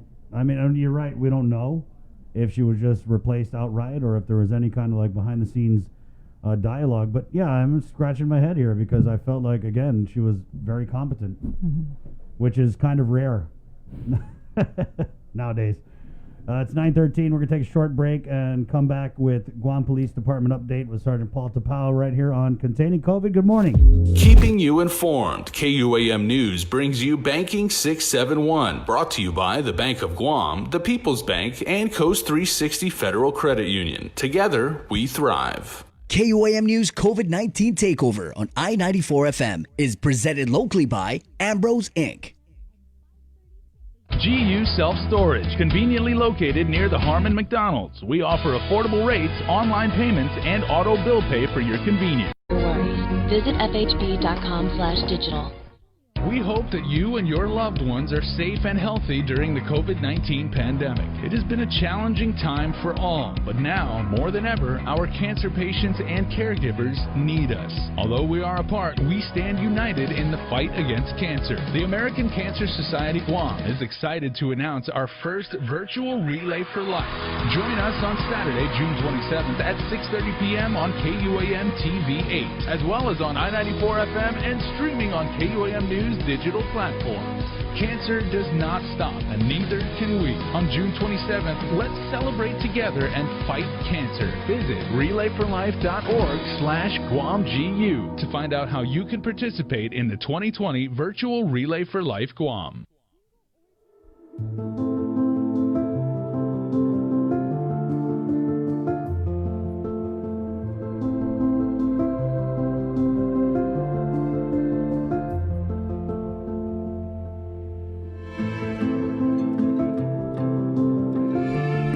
Be healthy.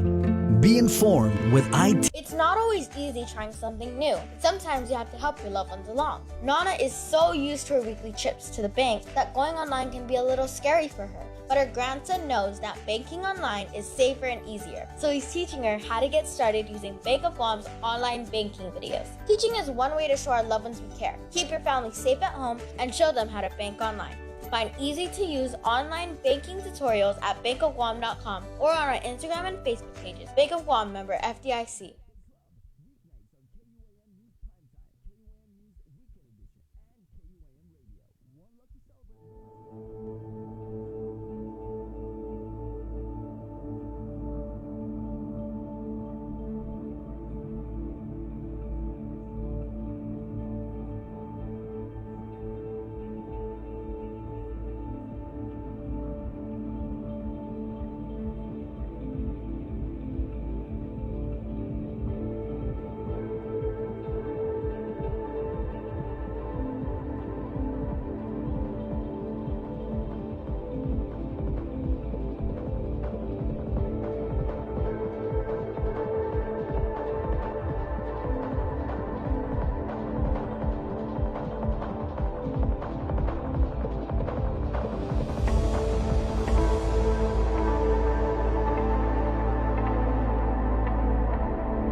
Subway restaurants across the island are open and serving delicious subs made fresh. We are taking extra measures to keep sandwich artists and guests safe by regularly disinfecting and sanitizing, along with markers for distancing. Bring home our family takeout special. Get a free footlong when you buy two. Subway, make it what you want.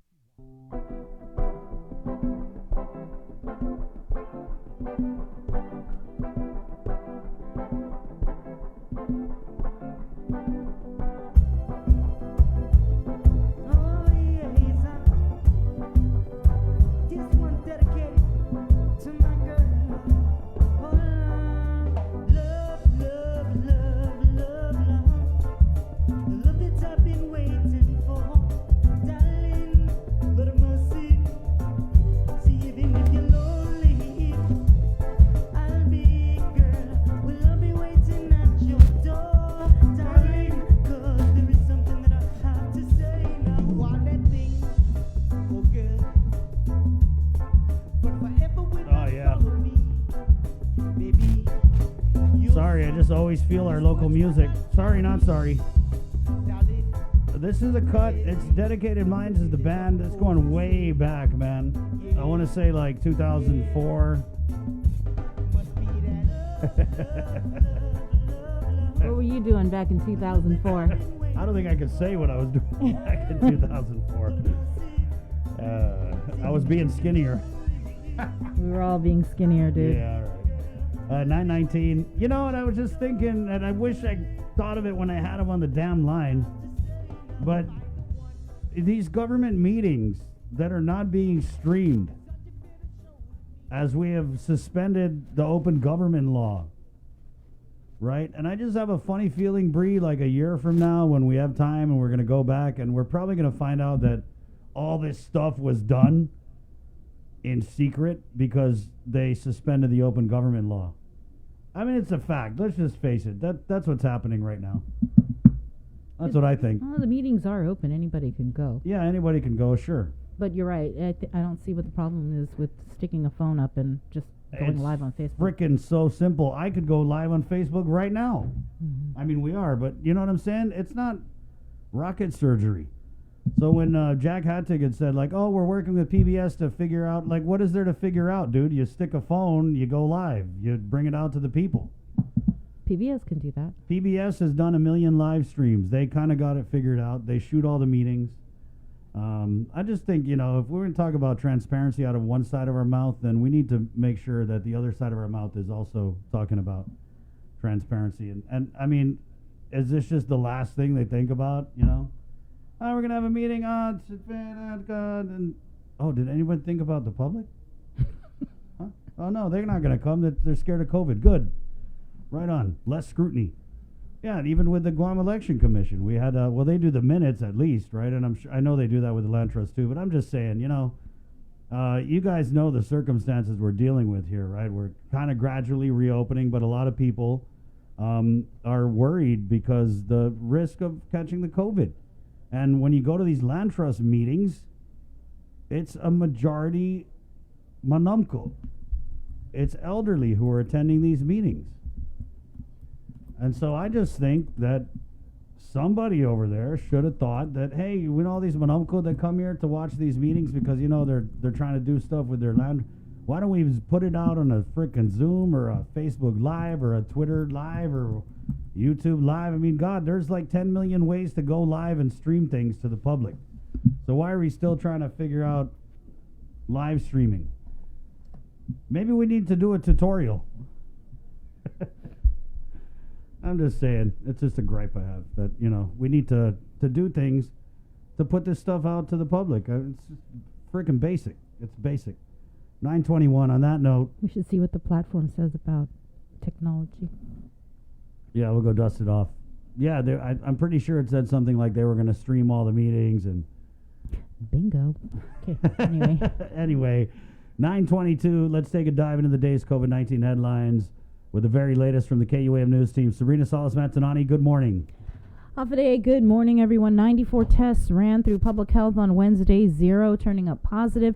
The count of COVID cases on Guam is 188, 5 deaths, 170 recoveries, and 13 active cases. Of the 188, 4 are part of the 4 that were reported to the Department of Defense. We should note that Public Health has received notification from DOD that they have an additional 3 positive cases, which would then make it 7. But until it is officially reported to Public Health, it will not be added to the official total count. Those 7 service members are deployed to Anderson Air Force Base. They arrived on May 25th and were staying at the Reef Hotel in Tumon. According to an Air Force press release, one of the service members first showed symptoms on June 11th, and testing by Naval Hospital produced a positive result the next day. 6 additional personnel that had close contact were also positive. The Air Force would not say how many members make up the deployment or where they were deployed from. The release states all service members assigned to the unit were rapidly placed in isolation and have since been relocated to Anderson Air Force Base, where they are under medical observation in accordance with CDC protocols. Anderson spokesperson Lieutenant Colonel Tamara Fisher Carter said they were on restricted movement, which means they are allowed to leave the base and go directly to their lodging in Tumon. She could not say if they were tested upon their arrival, but she says the Air Force does test those who are symptomatic. In a statement, Anderson Commander Brigadier General Gentry Boswell said they are continually monitoring the situation and working closely with Joint Region Marianas and the Guam Department of Public Health and Social Services to coordinate prevention and response efforts. Community testing, in the meantime, is scheduled for today from 9 a.m. to 12 noon at the St. Anthony Catholic Church grounds. You do not have to have symptoms to get tested. It is free. Just bring an ID. Boxes and boxes of Programan Salapi at Zudin Itautau applications are sitting in the Office of Administration Director Edward Byrne. Although 18,000 checks totaling $13 million have been processed to date, there are about 8,000 applications they are still working on because Byrne says they are missing required documents.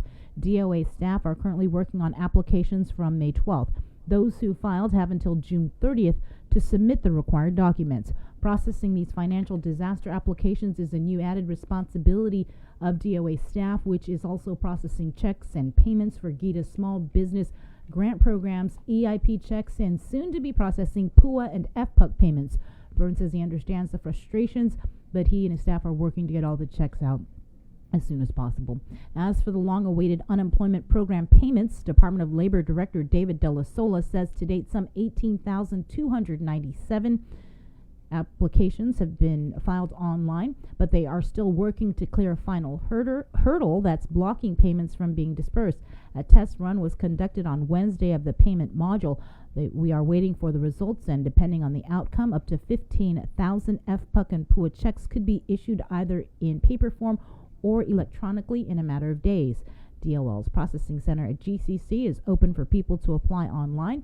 Village libraries are also being used as satellites. Today, online applications will be accepted at the Jotnya Library. You must call to make an appointment. The numbers are 988-3672, 788-0729, and 689-1872. In the meantime, residents are also urged to report unemployment fraud, waste, and abuse to pua.fraud@dol.guam.gov.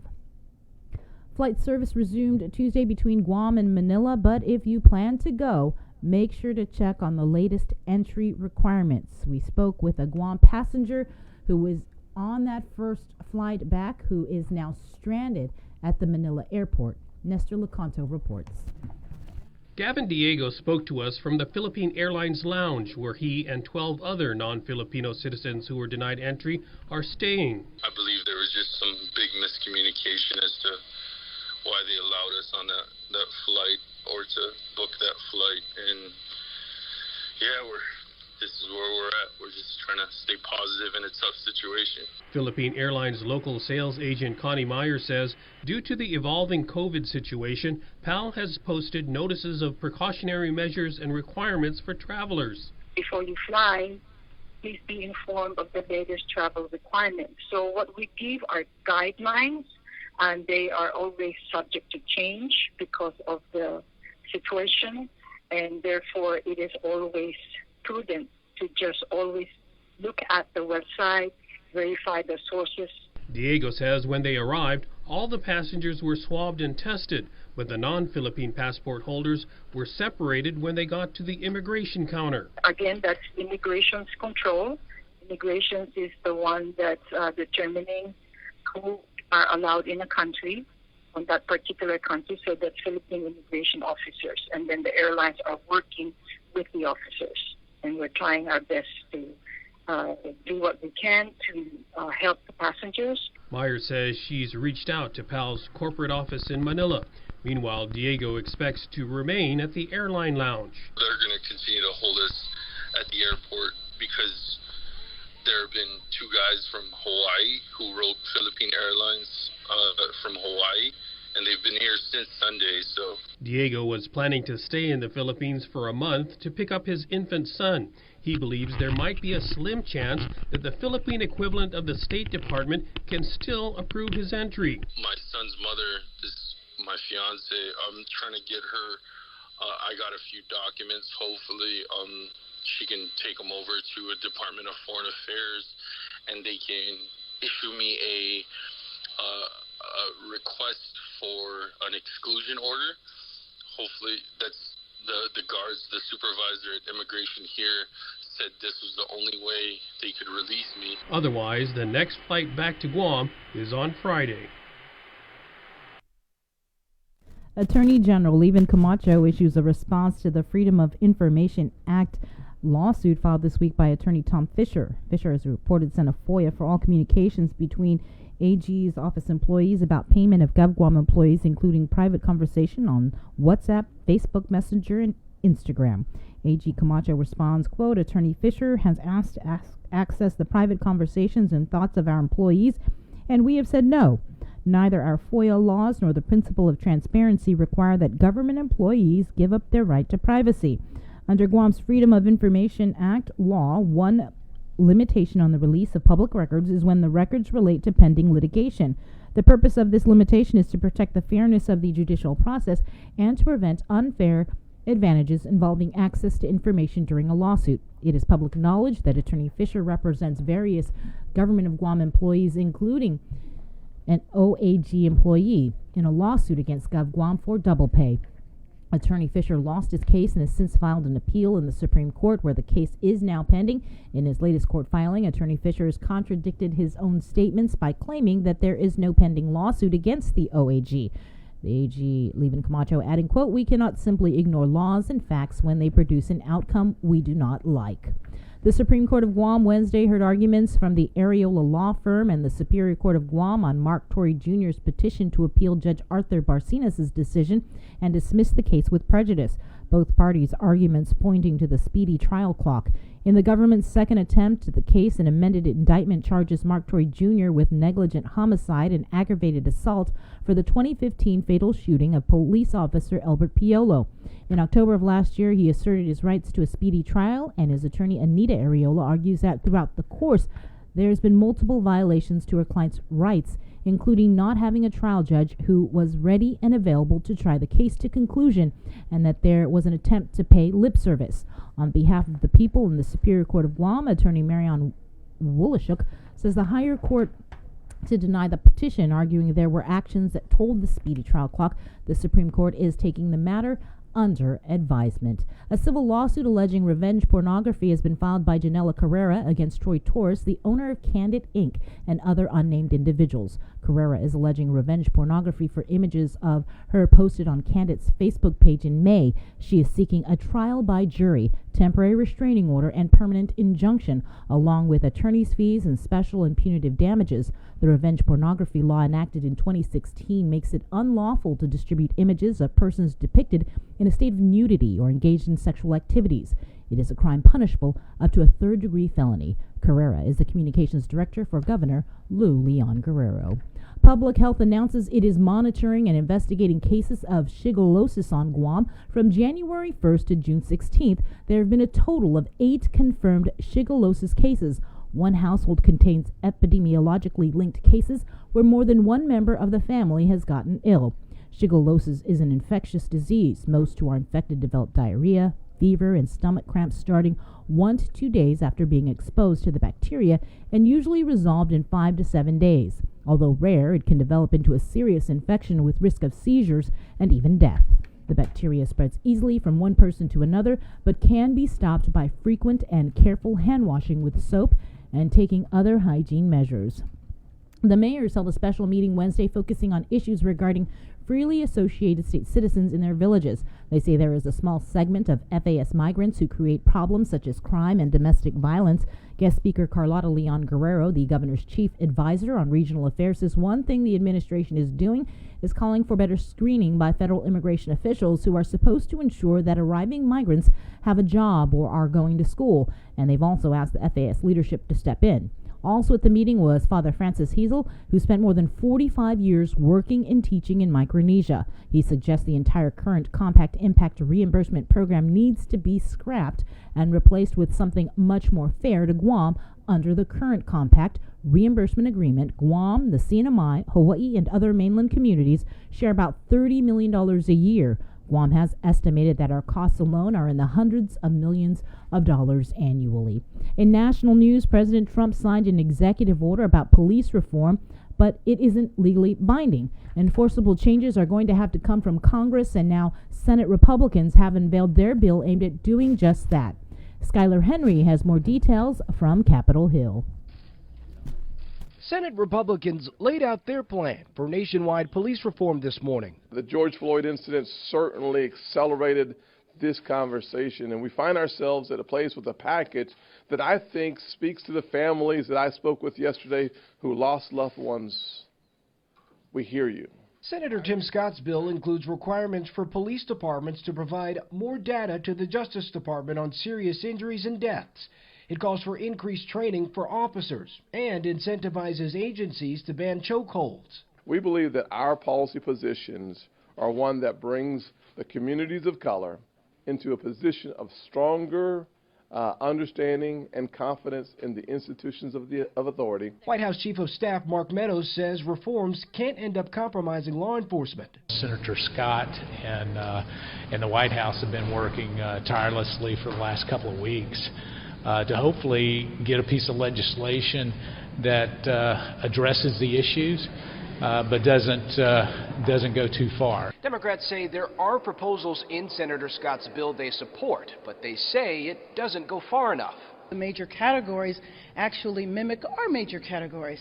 So I think that shows that there might be room to work together. However, from what I have seen, and again, I haven't read the language of the bill, it looks like he takes the teeth out of some of our proposals. New Jersey Senator Cory Booker says now is not the time for half measures. It's not a time where so many Americans feel a metaphorical knee on the neck of justice for us to pull our knee halfway off of that neck and call it progress. No. In the House, lawmakers are putting the final touches on a Democratic police reform package with a vote expected next week. Skylar Henry, CBS News, Capitol Hill. In your Banking 671 report, an important part of online safety is knowledge. The more you know, the safer you'll be. Here are some great tips on how to stay safe in cyberspace. Set good passwords. A good password is one that won't be easily guessed and consists of a combination of upper and lowercase letters, numbers, and special characters. Be sure to change them often and refrain from writing them down, sharing them, or using the same one for multiple websites. Refrain from sending personal information via email or text. Everything from caller ID, email addresses, and websites can be mimicked. Play it safe and never send account numbers, social security numbers, passwords, etc. via email or text. Be wary of email attachments. Opening files attached to emails can allow harmful malware or viruses to be downloaded onto your computer. It is easy for hackers to send copycat email messages to trick you into opening an invoice, receipt, survey, or document designed as a virus. Links aren't always what they seem. Similar to dangerous attachments, criminals can use fake email addresses and websites to steal your information. Log off from sites when you're done and monitor your accounts. Meanwhile, the Bank of Guam is closing its Tumon branch drive-through. This Friday, June 19th, will be its final day of operations. And that is your Banking 671 report, brought to you by the Bank of Guam and Coast 360. All right, I felt attacked there, Bree. What? Because, I get these emails, and it's like, it's so unfortunate. This guy's family was in power, and there was a coup, and, he's on the run. But the thing is that he just needs my social security number so that he can access $10 million in this offshore account that his family had squirreled away. What was that? 9:37. Let's keep it going here on the phones and bring on Kimmy from Island Beverage to talk about. It's a great promo you guys got going on Saturday. Good morning, Kim. Hi, Kimmy. How are you guys? How are you? Are you still alive? It's Chris from pre-COVID. Hi, Chris. Hi, Kimmy.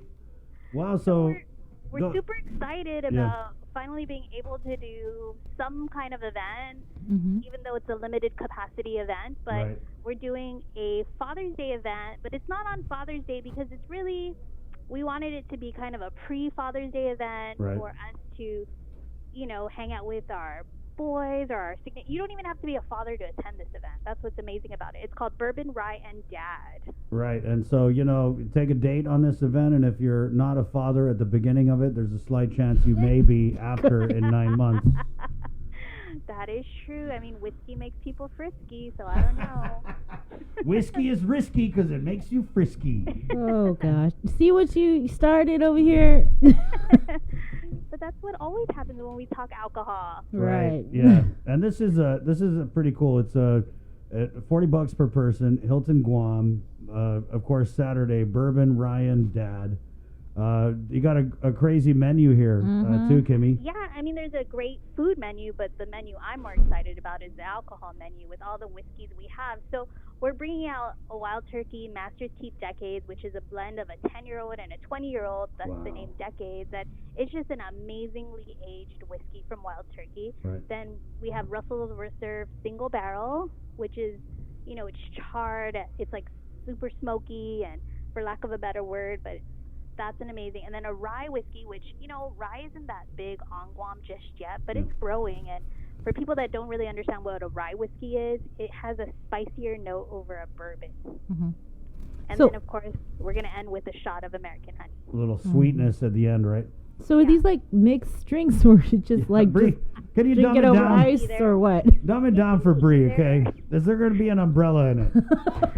Definitely not, but Brie may like the American honey. It's super good chilled, taking it straight up, which some people do drink their whiskeys. But, the great thing about whiskey is you can have it as a cocktail mixed with like an old-fashioned or Boulevardier, or you can drink it neat, which basically means straight out of the bottle, or you can drink it with a little bit of ice, like those rock ice cubes. So it's really your choice how you want to drink your whiskey and just trying amazing whiskeys. Okay. So when you go, is it you're gonna have like a bartender and? Yes, there's gonna be a bartender, and then there's gonna be seating, and the capacity is limited. But because we want to keep safe and we want to follow all executive orders that have been issued with the Hilton. But there's still seats available for this event, and they can email me. The information is on our IBD Facebook page and our Instagram page. So follow us and find out all the information. Or I can give you guys my email address right now. Right. It's kgogui@midpackguam.com. Yes, you can give everyone my email address. I just did. It's on the flyer. It's up, girl. It's up on Facebook. But yeah. Kimmy, let's talk about the pairings, right? So I know we're doing the craft cocktails with Wild Turkey and Russell's, but this menu, it kind of about the food. No, I like my whiskey. I'm just saying that it kind of really seems like they are well, they are. There's bourbon glazed wings, St. Louis baby back ribs. So it kind of really seems like the food is going to kind of match the whiskey. Well, yeah. So Matthew and his team at the Hilton, I provided him the whiskeys that we decided, we wanted to promote, and he provided me a menu. And actually, the menu looks amazing. So there's sliced roast beef on a toasted baguette, bourbon glazed wings, like you said, St. Louis baby back ribs, and then a Durban sage blue cheese crumble, which is kind of an ode to the Kentucky Derby. These are all his favorite, by the way. Yeah, it's all my favorite. I've never known anything not to be Chris's favorite. Yeah, look at me. I love everything. Kimmy, for the seating, right, is maybe because it's a Father's Day thing and people want to come with more than two, you can accommodate that, no problem, right? Yeah, I mean, I think we're seating up to 4. I can double check that with Hilton, but if they do want to save a space and they have a little bit special accommodations, just shoot me an email and we'll make sure we can take care of you. Do you have to wear a mask? Yes. Okay. I mean, just to enter the hotel, and then of course they're going to do their security check with the checking your temperature. But I mean, I think throughout the event, people will probably pick and choose whether they'll put their mask on or down, just like eating at any restaurant establishment. Yeah. I mean, that's kind of a given. I think we all kind of know what we got to do, right? And I just want to go back to how excited are you guys? Because this is kind of, to me, one of the signs that we're beginning to enter back into kind of the new normal, right? So I know that you've been kind of twiddling your thumbs during the COVID. So first event, right? Either that or just like... I don't think she's twiddling. I think she's twiddling her thumbs as she's pouring herself a glass of wine. I've actually been one of those at-home bartenders. And you got all the connections. Gosh, we should have done the at-home, at the bar, at-home edition with Quarantine Kimmy. Cocktails. Oh, quarantine cocktails. Yeah, I've learned which whiskey drinks I like and which ones I don't, So what are some of your faves, Kimmy? Because, and like you said, some people maybe just kind of sticking their toe in the whiskey water. So what do you recommend for the entry-level whiskey drinker? I would definitely recommend Jim Beam as an entry-level bourbon.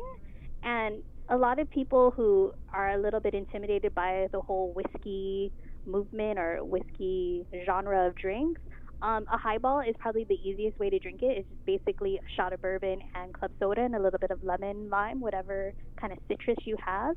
And then you can work your way up to actually drinking it straight out of the bottle the way they do in old Western movies. You know what I mean? Yeah, but they always do that when they're about to take a bullet out of you. Yeah. Hey, have a hit of this. This is not going to hurt. It's definitely something that you can grow. It's similar to wine where, most people start with a Moscato, and then they work their way up to red wines and stuff like that. So whiskey's kind of the same feeling where you start with like something that's easy, and then you can work your way up to kind of something a little bit bolder or a little bit more with a kick. So it's really a great alcohol product line to even be interested in. Right. And I know it says here on your flyer that you guys are going to have craft cocktails from Wild Turkey. So what are, maybe you throw out a couple of those cool recipes that you guys cooked up for this? My personal favorite whiskey drinks are an old fashioned, which is basically just whiskey, some sugar, and bitters. And I do also love a Boulevardier, which is a twist on a Negroni, which is Campari, which is an orange bitter from Italy, vermouth, sweet vermouth, and then bourbon or rye whiskey. That all sounded really sexy. Man, Can you just say it again? Yeah, a little bit slower though, Kimmy. We'll come over when we're allowed to, and then I'll mix you guys up some drinks. Well, it definitely sounds like you've been doing your whiskey homework during the quarantine lockdown. I do. I even have multiple books on whiskey just to kind of understand it more. But it's such a great drink to have. All right. Again, this Saturday, right? 6 p.m. Saturday. At the Hilton Lanai. Right. That's So going to be. email me if you want tickets. That's email is kgogui@midpackguam.com. Kim, for those people who are listening, you don't really recommend just showing up Saturday at the door? No, I mean, because we just really need to get a head count to see if we're at capacity or if we're not under capacity. So it would really be best to email no later than tomorrow. Okay, guys. So again, you want to get in on this. Tickets are going fast. This is going to be a great event for Father's Day. Remember, it's Father's Day weekend, everybody. Because Mother's Day, we know when Mother's Day is like a month out. Everyone's like, Mother's Day, Mother's Day, Mother's Day. Dad's kind of, hey, guess what? It's Father's Day tomorrow. Oh, what? So yeah, do something good for your dad, girl. Yeah. There you go. Okay, thank you. kgogui@midpackguam.com. Okay, Correct. all right. Thanks guys. Kimmy. Thank you, Kimmy. Okay, bye. Take care. Bye. Don't be a stranger. We're located in Harmon. Okay, bye. Bring Bye. drinks. Wash your hands. Okay, bye. Ah, man. Kimmy is a great old friend. Yeah. What was that shoot we did? It was the New Year's. Yeah. Gosh, we were already lit. That was before crazy. They were lunch. like, yeah. Lit before lunch. Right. There's a segment name right there. Yeah, they were like, yeah, we got to shoot, go over to Midpack. And so we went over to Midpack. It was like 10 in the morning. And it was, Kimmy was like, hey, guess you guys got to taste some drinks. And so she ended up making like 6-7 drinks for our New Year's special. And yeah, like you said, I was a little bit lit before lunch. Not much of a day drinker unless it's work related. Right.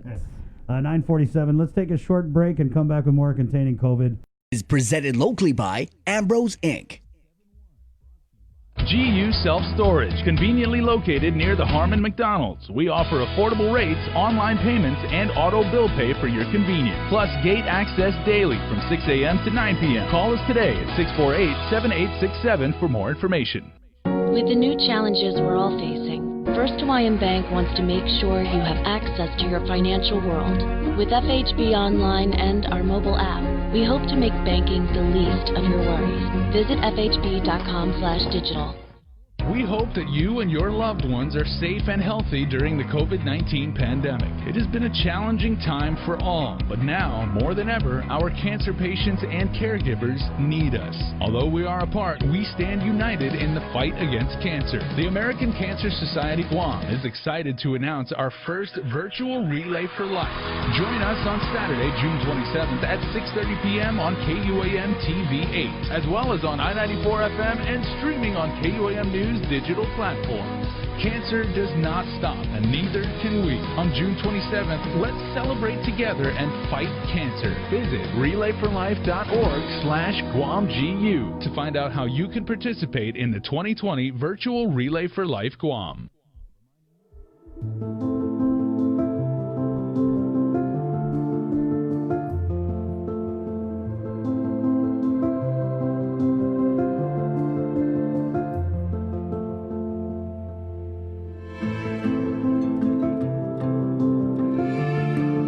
Healthy. Be informed with ITD. It's not always easy trying something new. Sometimes you have to help your loved ones along. Nana is so used to her weekly trips to the bank that going online can be a little scary for her. But her grandson knows that banking online is safer and easier. So he's teaching her how to get started using Bank of Guam's online banking videos. Teaching is one way to show our loved ones we care. Keep your family safe at home and show them how to bank online. Find easy-to-use online banking tutorials at bankofguam.com or on our Instagram and Facebook pages. Bank of Guam, member FDIC.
Keeping you informed, KUAM News brings you Banking 671, brought to you by the Bank of Guam, the People's Bank, and Coast 360 Federal Credit Union. Together, we thrive. KUAM News COVID-19 Takeover on I-94 FM is presented locally by Ambrose Inc. GU Self-Storage, conveniently located near the Harmon Half a day. When it comes to applying for unemployment benefits as it relates to the Pandemic Unemployment Assistance and Federal Pandemic Unemployment Compensation programs, the first thing you'll need to do is create an account and register on HireGuam.com. Utilizing this button rather than the Not Registered button at the upper right login box will ease the pool registration process as it was built specifically for the pool program. The first page you'll see is the welcome page that explains the pool program and the 10 scenarios of eligibility that caused unemployment. Read through it entirely, and if any pertain to you, click Next. Input your social security number and then re-enter to confirm.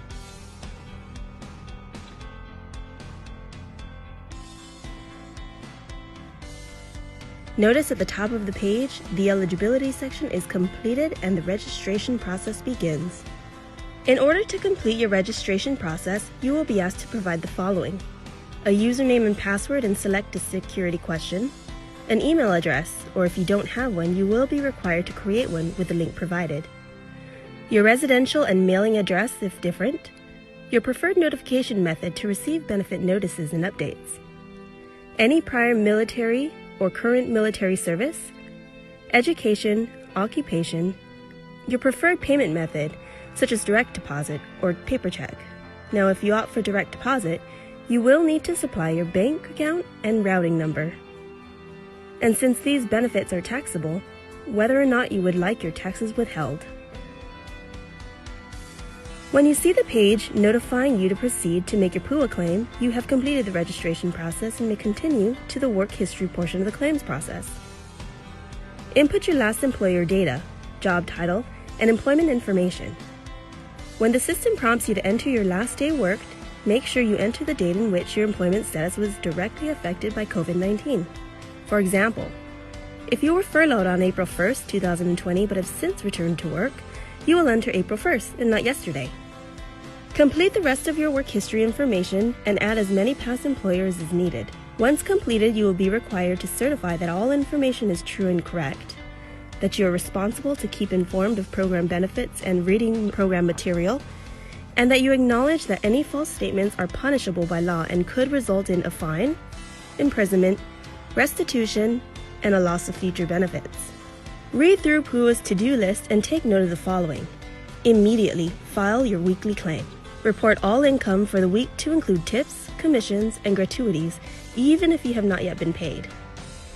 If you return to your normal pre-pandemic work hours or return to work and make over $494, you must stop filing a weekly claim. You must be able and available for work. If you are offered your job back and refuse for a non-COVID related reason, you are no longer eligible to receive PUA benefits. And at PCOR 3, you must look for work by contacting at least 3 different employers about job openings. Be sure to upload a valid government-issued ID and supporting documents to strengthen your claim. Congratulations! You have completed the PUA claim filing process. It's time to file your weekly claim. Click on the File Your Weekly Claim button to proceed. Read through the explanation of the weekly certification process and advisories before proceeding. Notice that the weekly certification process begins the week in which you claimed as your last day of work. Answer each page honestly and input additional information as required. However, if you have since returned to work, be sure that on the weekly claim of the day you returned, you adjust your weekly earnings accordingly. Congratulations! You have filed your weekly claim. Make sure you file for all previous weeks you were affected to present. Now continue to file every week thereafter to receive unemployment benefits for those weeks. For more information on how the Guam Department of Labor can assist you, visit our website at dol.guam.gov. Be healthy. Be informed with IT&E.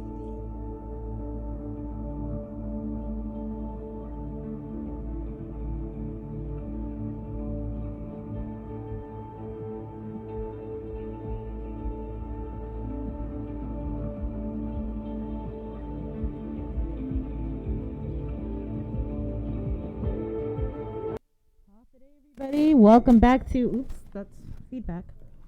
Welcome back to Containing COVID here on I-94 FM. We're getting ready to do the good note because that's what we do. We end the show on something positive, and Chris forgot to call the person, so that's why you're listening to it. He's getting mad. Always mad at me, Chris. I don't know why. Well, you know, maybe if you didn't throw me under the bus like that, I wouldn't. Dude, not throwing you. I can't be honest with You're people. That's what facts, we do, right? These are just facts. Okay. Exactly. It's just facts. Oh, my goodness. Hey, Lawrence, hold on. Okay, so we do have our good note guests, and if you don't know, it's where we shed a positive light on different people in our community that are doing positive things, because, you know, we take you on an emotional ride for 4 hours, so we like to end it on a good note. We like to cap our 3 hours and 3.5 hours of hating on everybody with something. No, we don't. With something a little lighter. Yeah. And so today we're going to Harvest Christian Academy. And we're going to talk with the principal, Lawrence Nagengast, here and talk about some great stuff that Harvest had done. And we'll just go right to the beginning, as we had actually got the press release from Guam Regional Medical City, and they had wanted to commend the good work that you guys did. So we'll just start at the beginning. Principal, whose idea was it? What did it take to get her done? And what was the response afterwards? And then while you're doing that, we'll go ahead and throw up the pictures so everybody knows how good Harvest has been. Sure. So basically, it started with the students probably a couple weeks into the whole coronavirus situation. And basically, the beginning of the year, when we start our clubs, we had a dues for the clubs that the kids pay. It was $10. And the goal of that money is throughout the year, it gave a budget for the students to use as a club. And so if they wanted to run an event, if they wanted to have a small party, if they wanted to do something in the community and needed fundings for, there was a little bit of some money in a pile there for them to use. And so what happens is the year gets busy, the year gets going, and a lot of that money didn't get used. They did things as a club, as clubs, just maybe that didn't require any money. And so then it got to March, and there was still a decent amount of money, well, $1,800 in fact. And one of the club presidents, Justin Kim, came to Mr. Pegorito, who is the advisor for all the clubs on campus, and said, sir, you know, we as a group of clubs came together and kind of said, we'd like to do something for the community with that money. And with the situation being a medical one, we don't really have a better idea than giving it to the hospital. And so really that's kind of, from the beginning of the year when it was collected for their use, all the way to the idea to give it to the hospital, is kind of a full year story there. That's amazing. Tell us a little bit about the donation and the reaction from the hospital.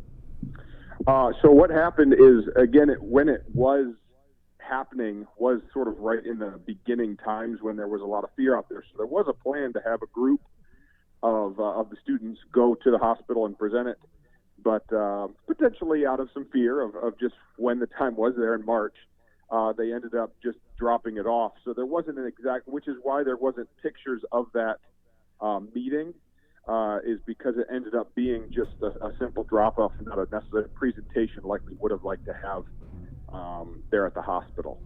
So the reaction, obviously very kind. The press release they wrote was very kind and supportive of what these kids did. Right. And, you know, I guess, Principal, I know the curriculum, Harvest, I'm pretty sure that you teach the kids to be Christ-like in their behavior. So what's this like when they want to do something good? How does it make you guys feel? Does it make you guys feel like, hey, we're doing a good job with these kids? Yeah, I'm thankful that, especially when these leaders, most of them juniors and seniors in high school, are you know, kind of putting feet to what they've been taught, and the fact that even in a crisis kind of situation, they're still thinking of how we could potentially take those funds and benefit others around them. So even in a tougher time like that, they're still putting the things we've tried to teach them to good use. And again, I hope these things continue with them as they graduate and move out to different communities, both here and in the States. Well, we hope so too. And, you know, there's that old saying, when the going gets tough, the tough get going. And it looks like they definitely got going to do some good works. And that's why we wanted to bring you guys on and let you know that the students at Harvest are COVID heroes for the day. Well, thank you. Thank you.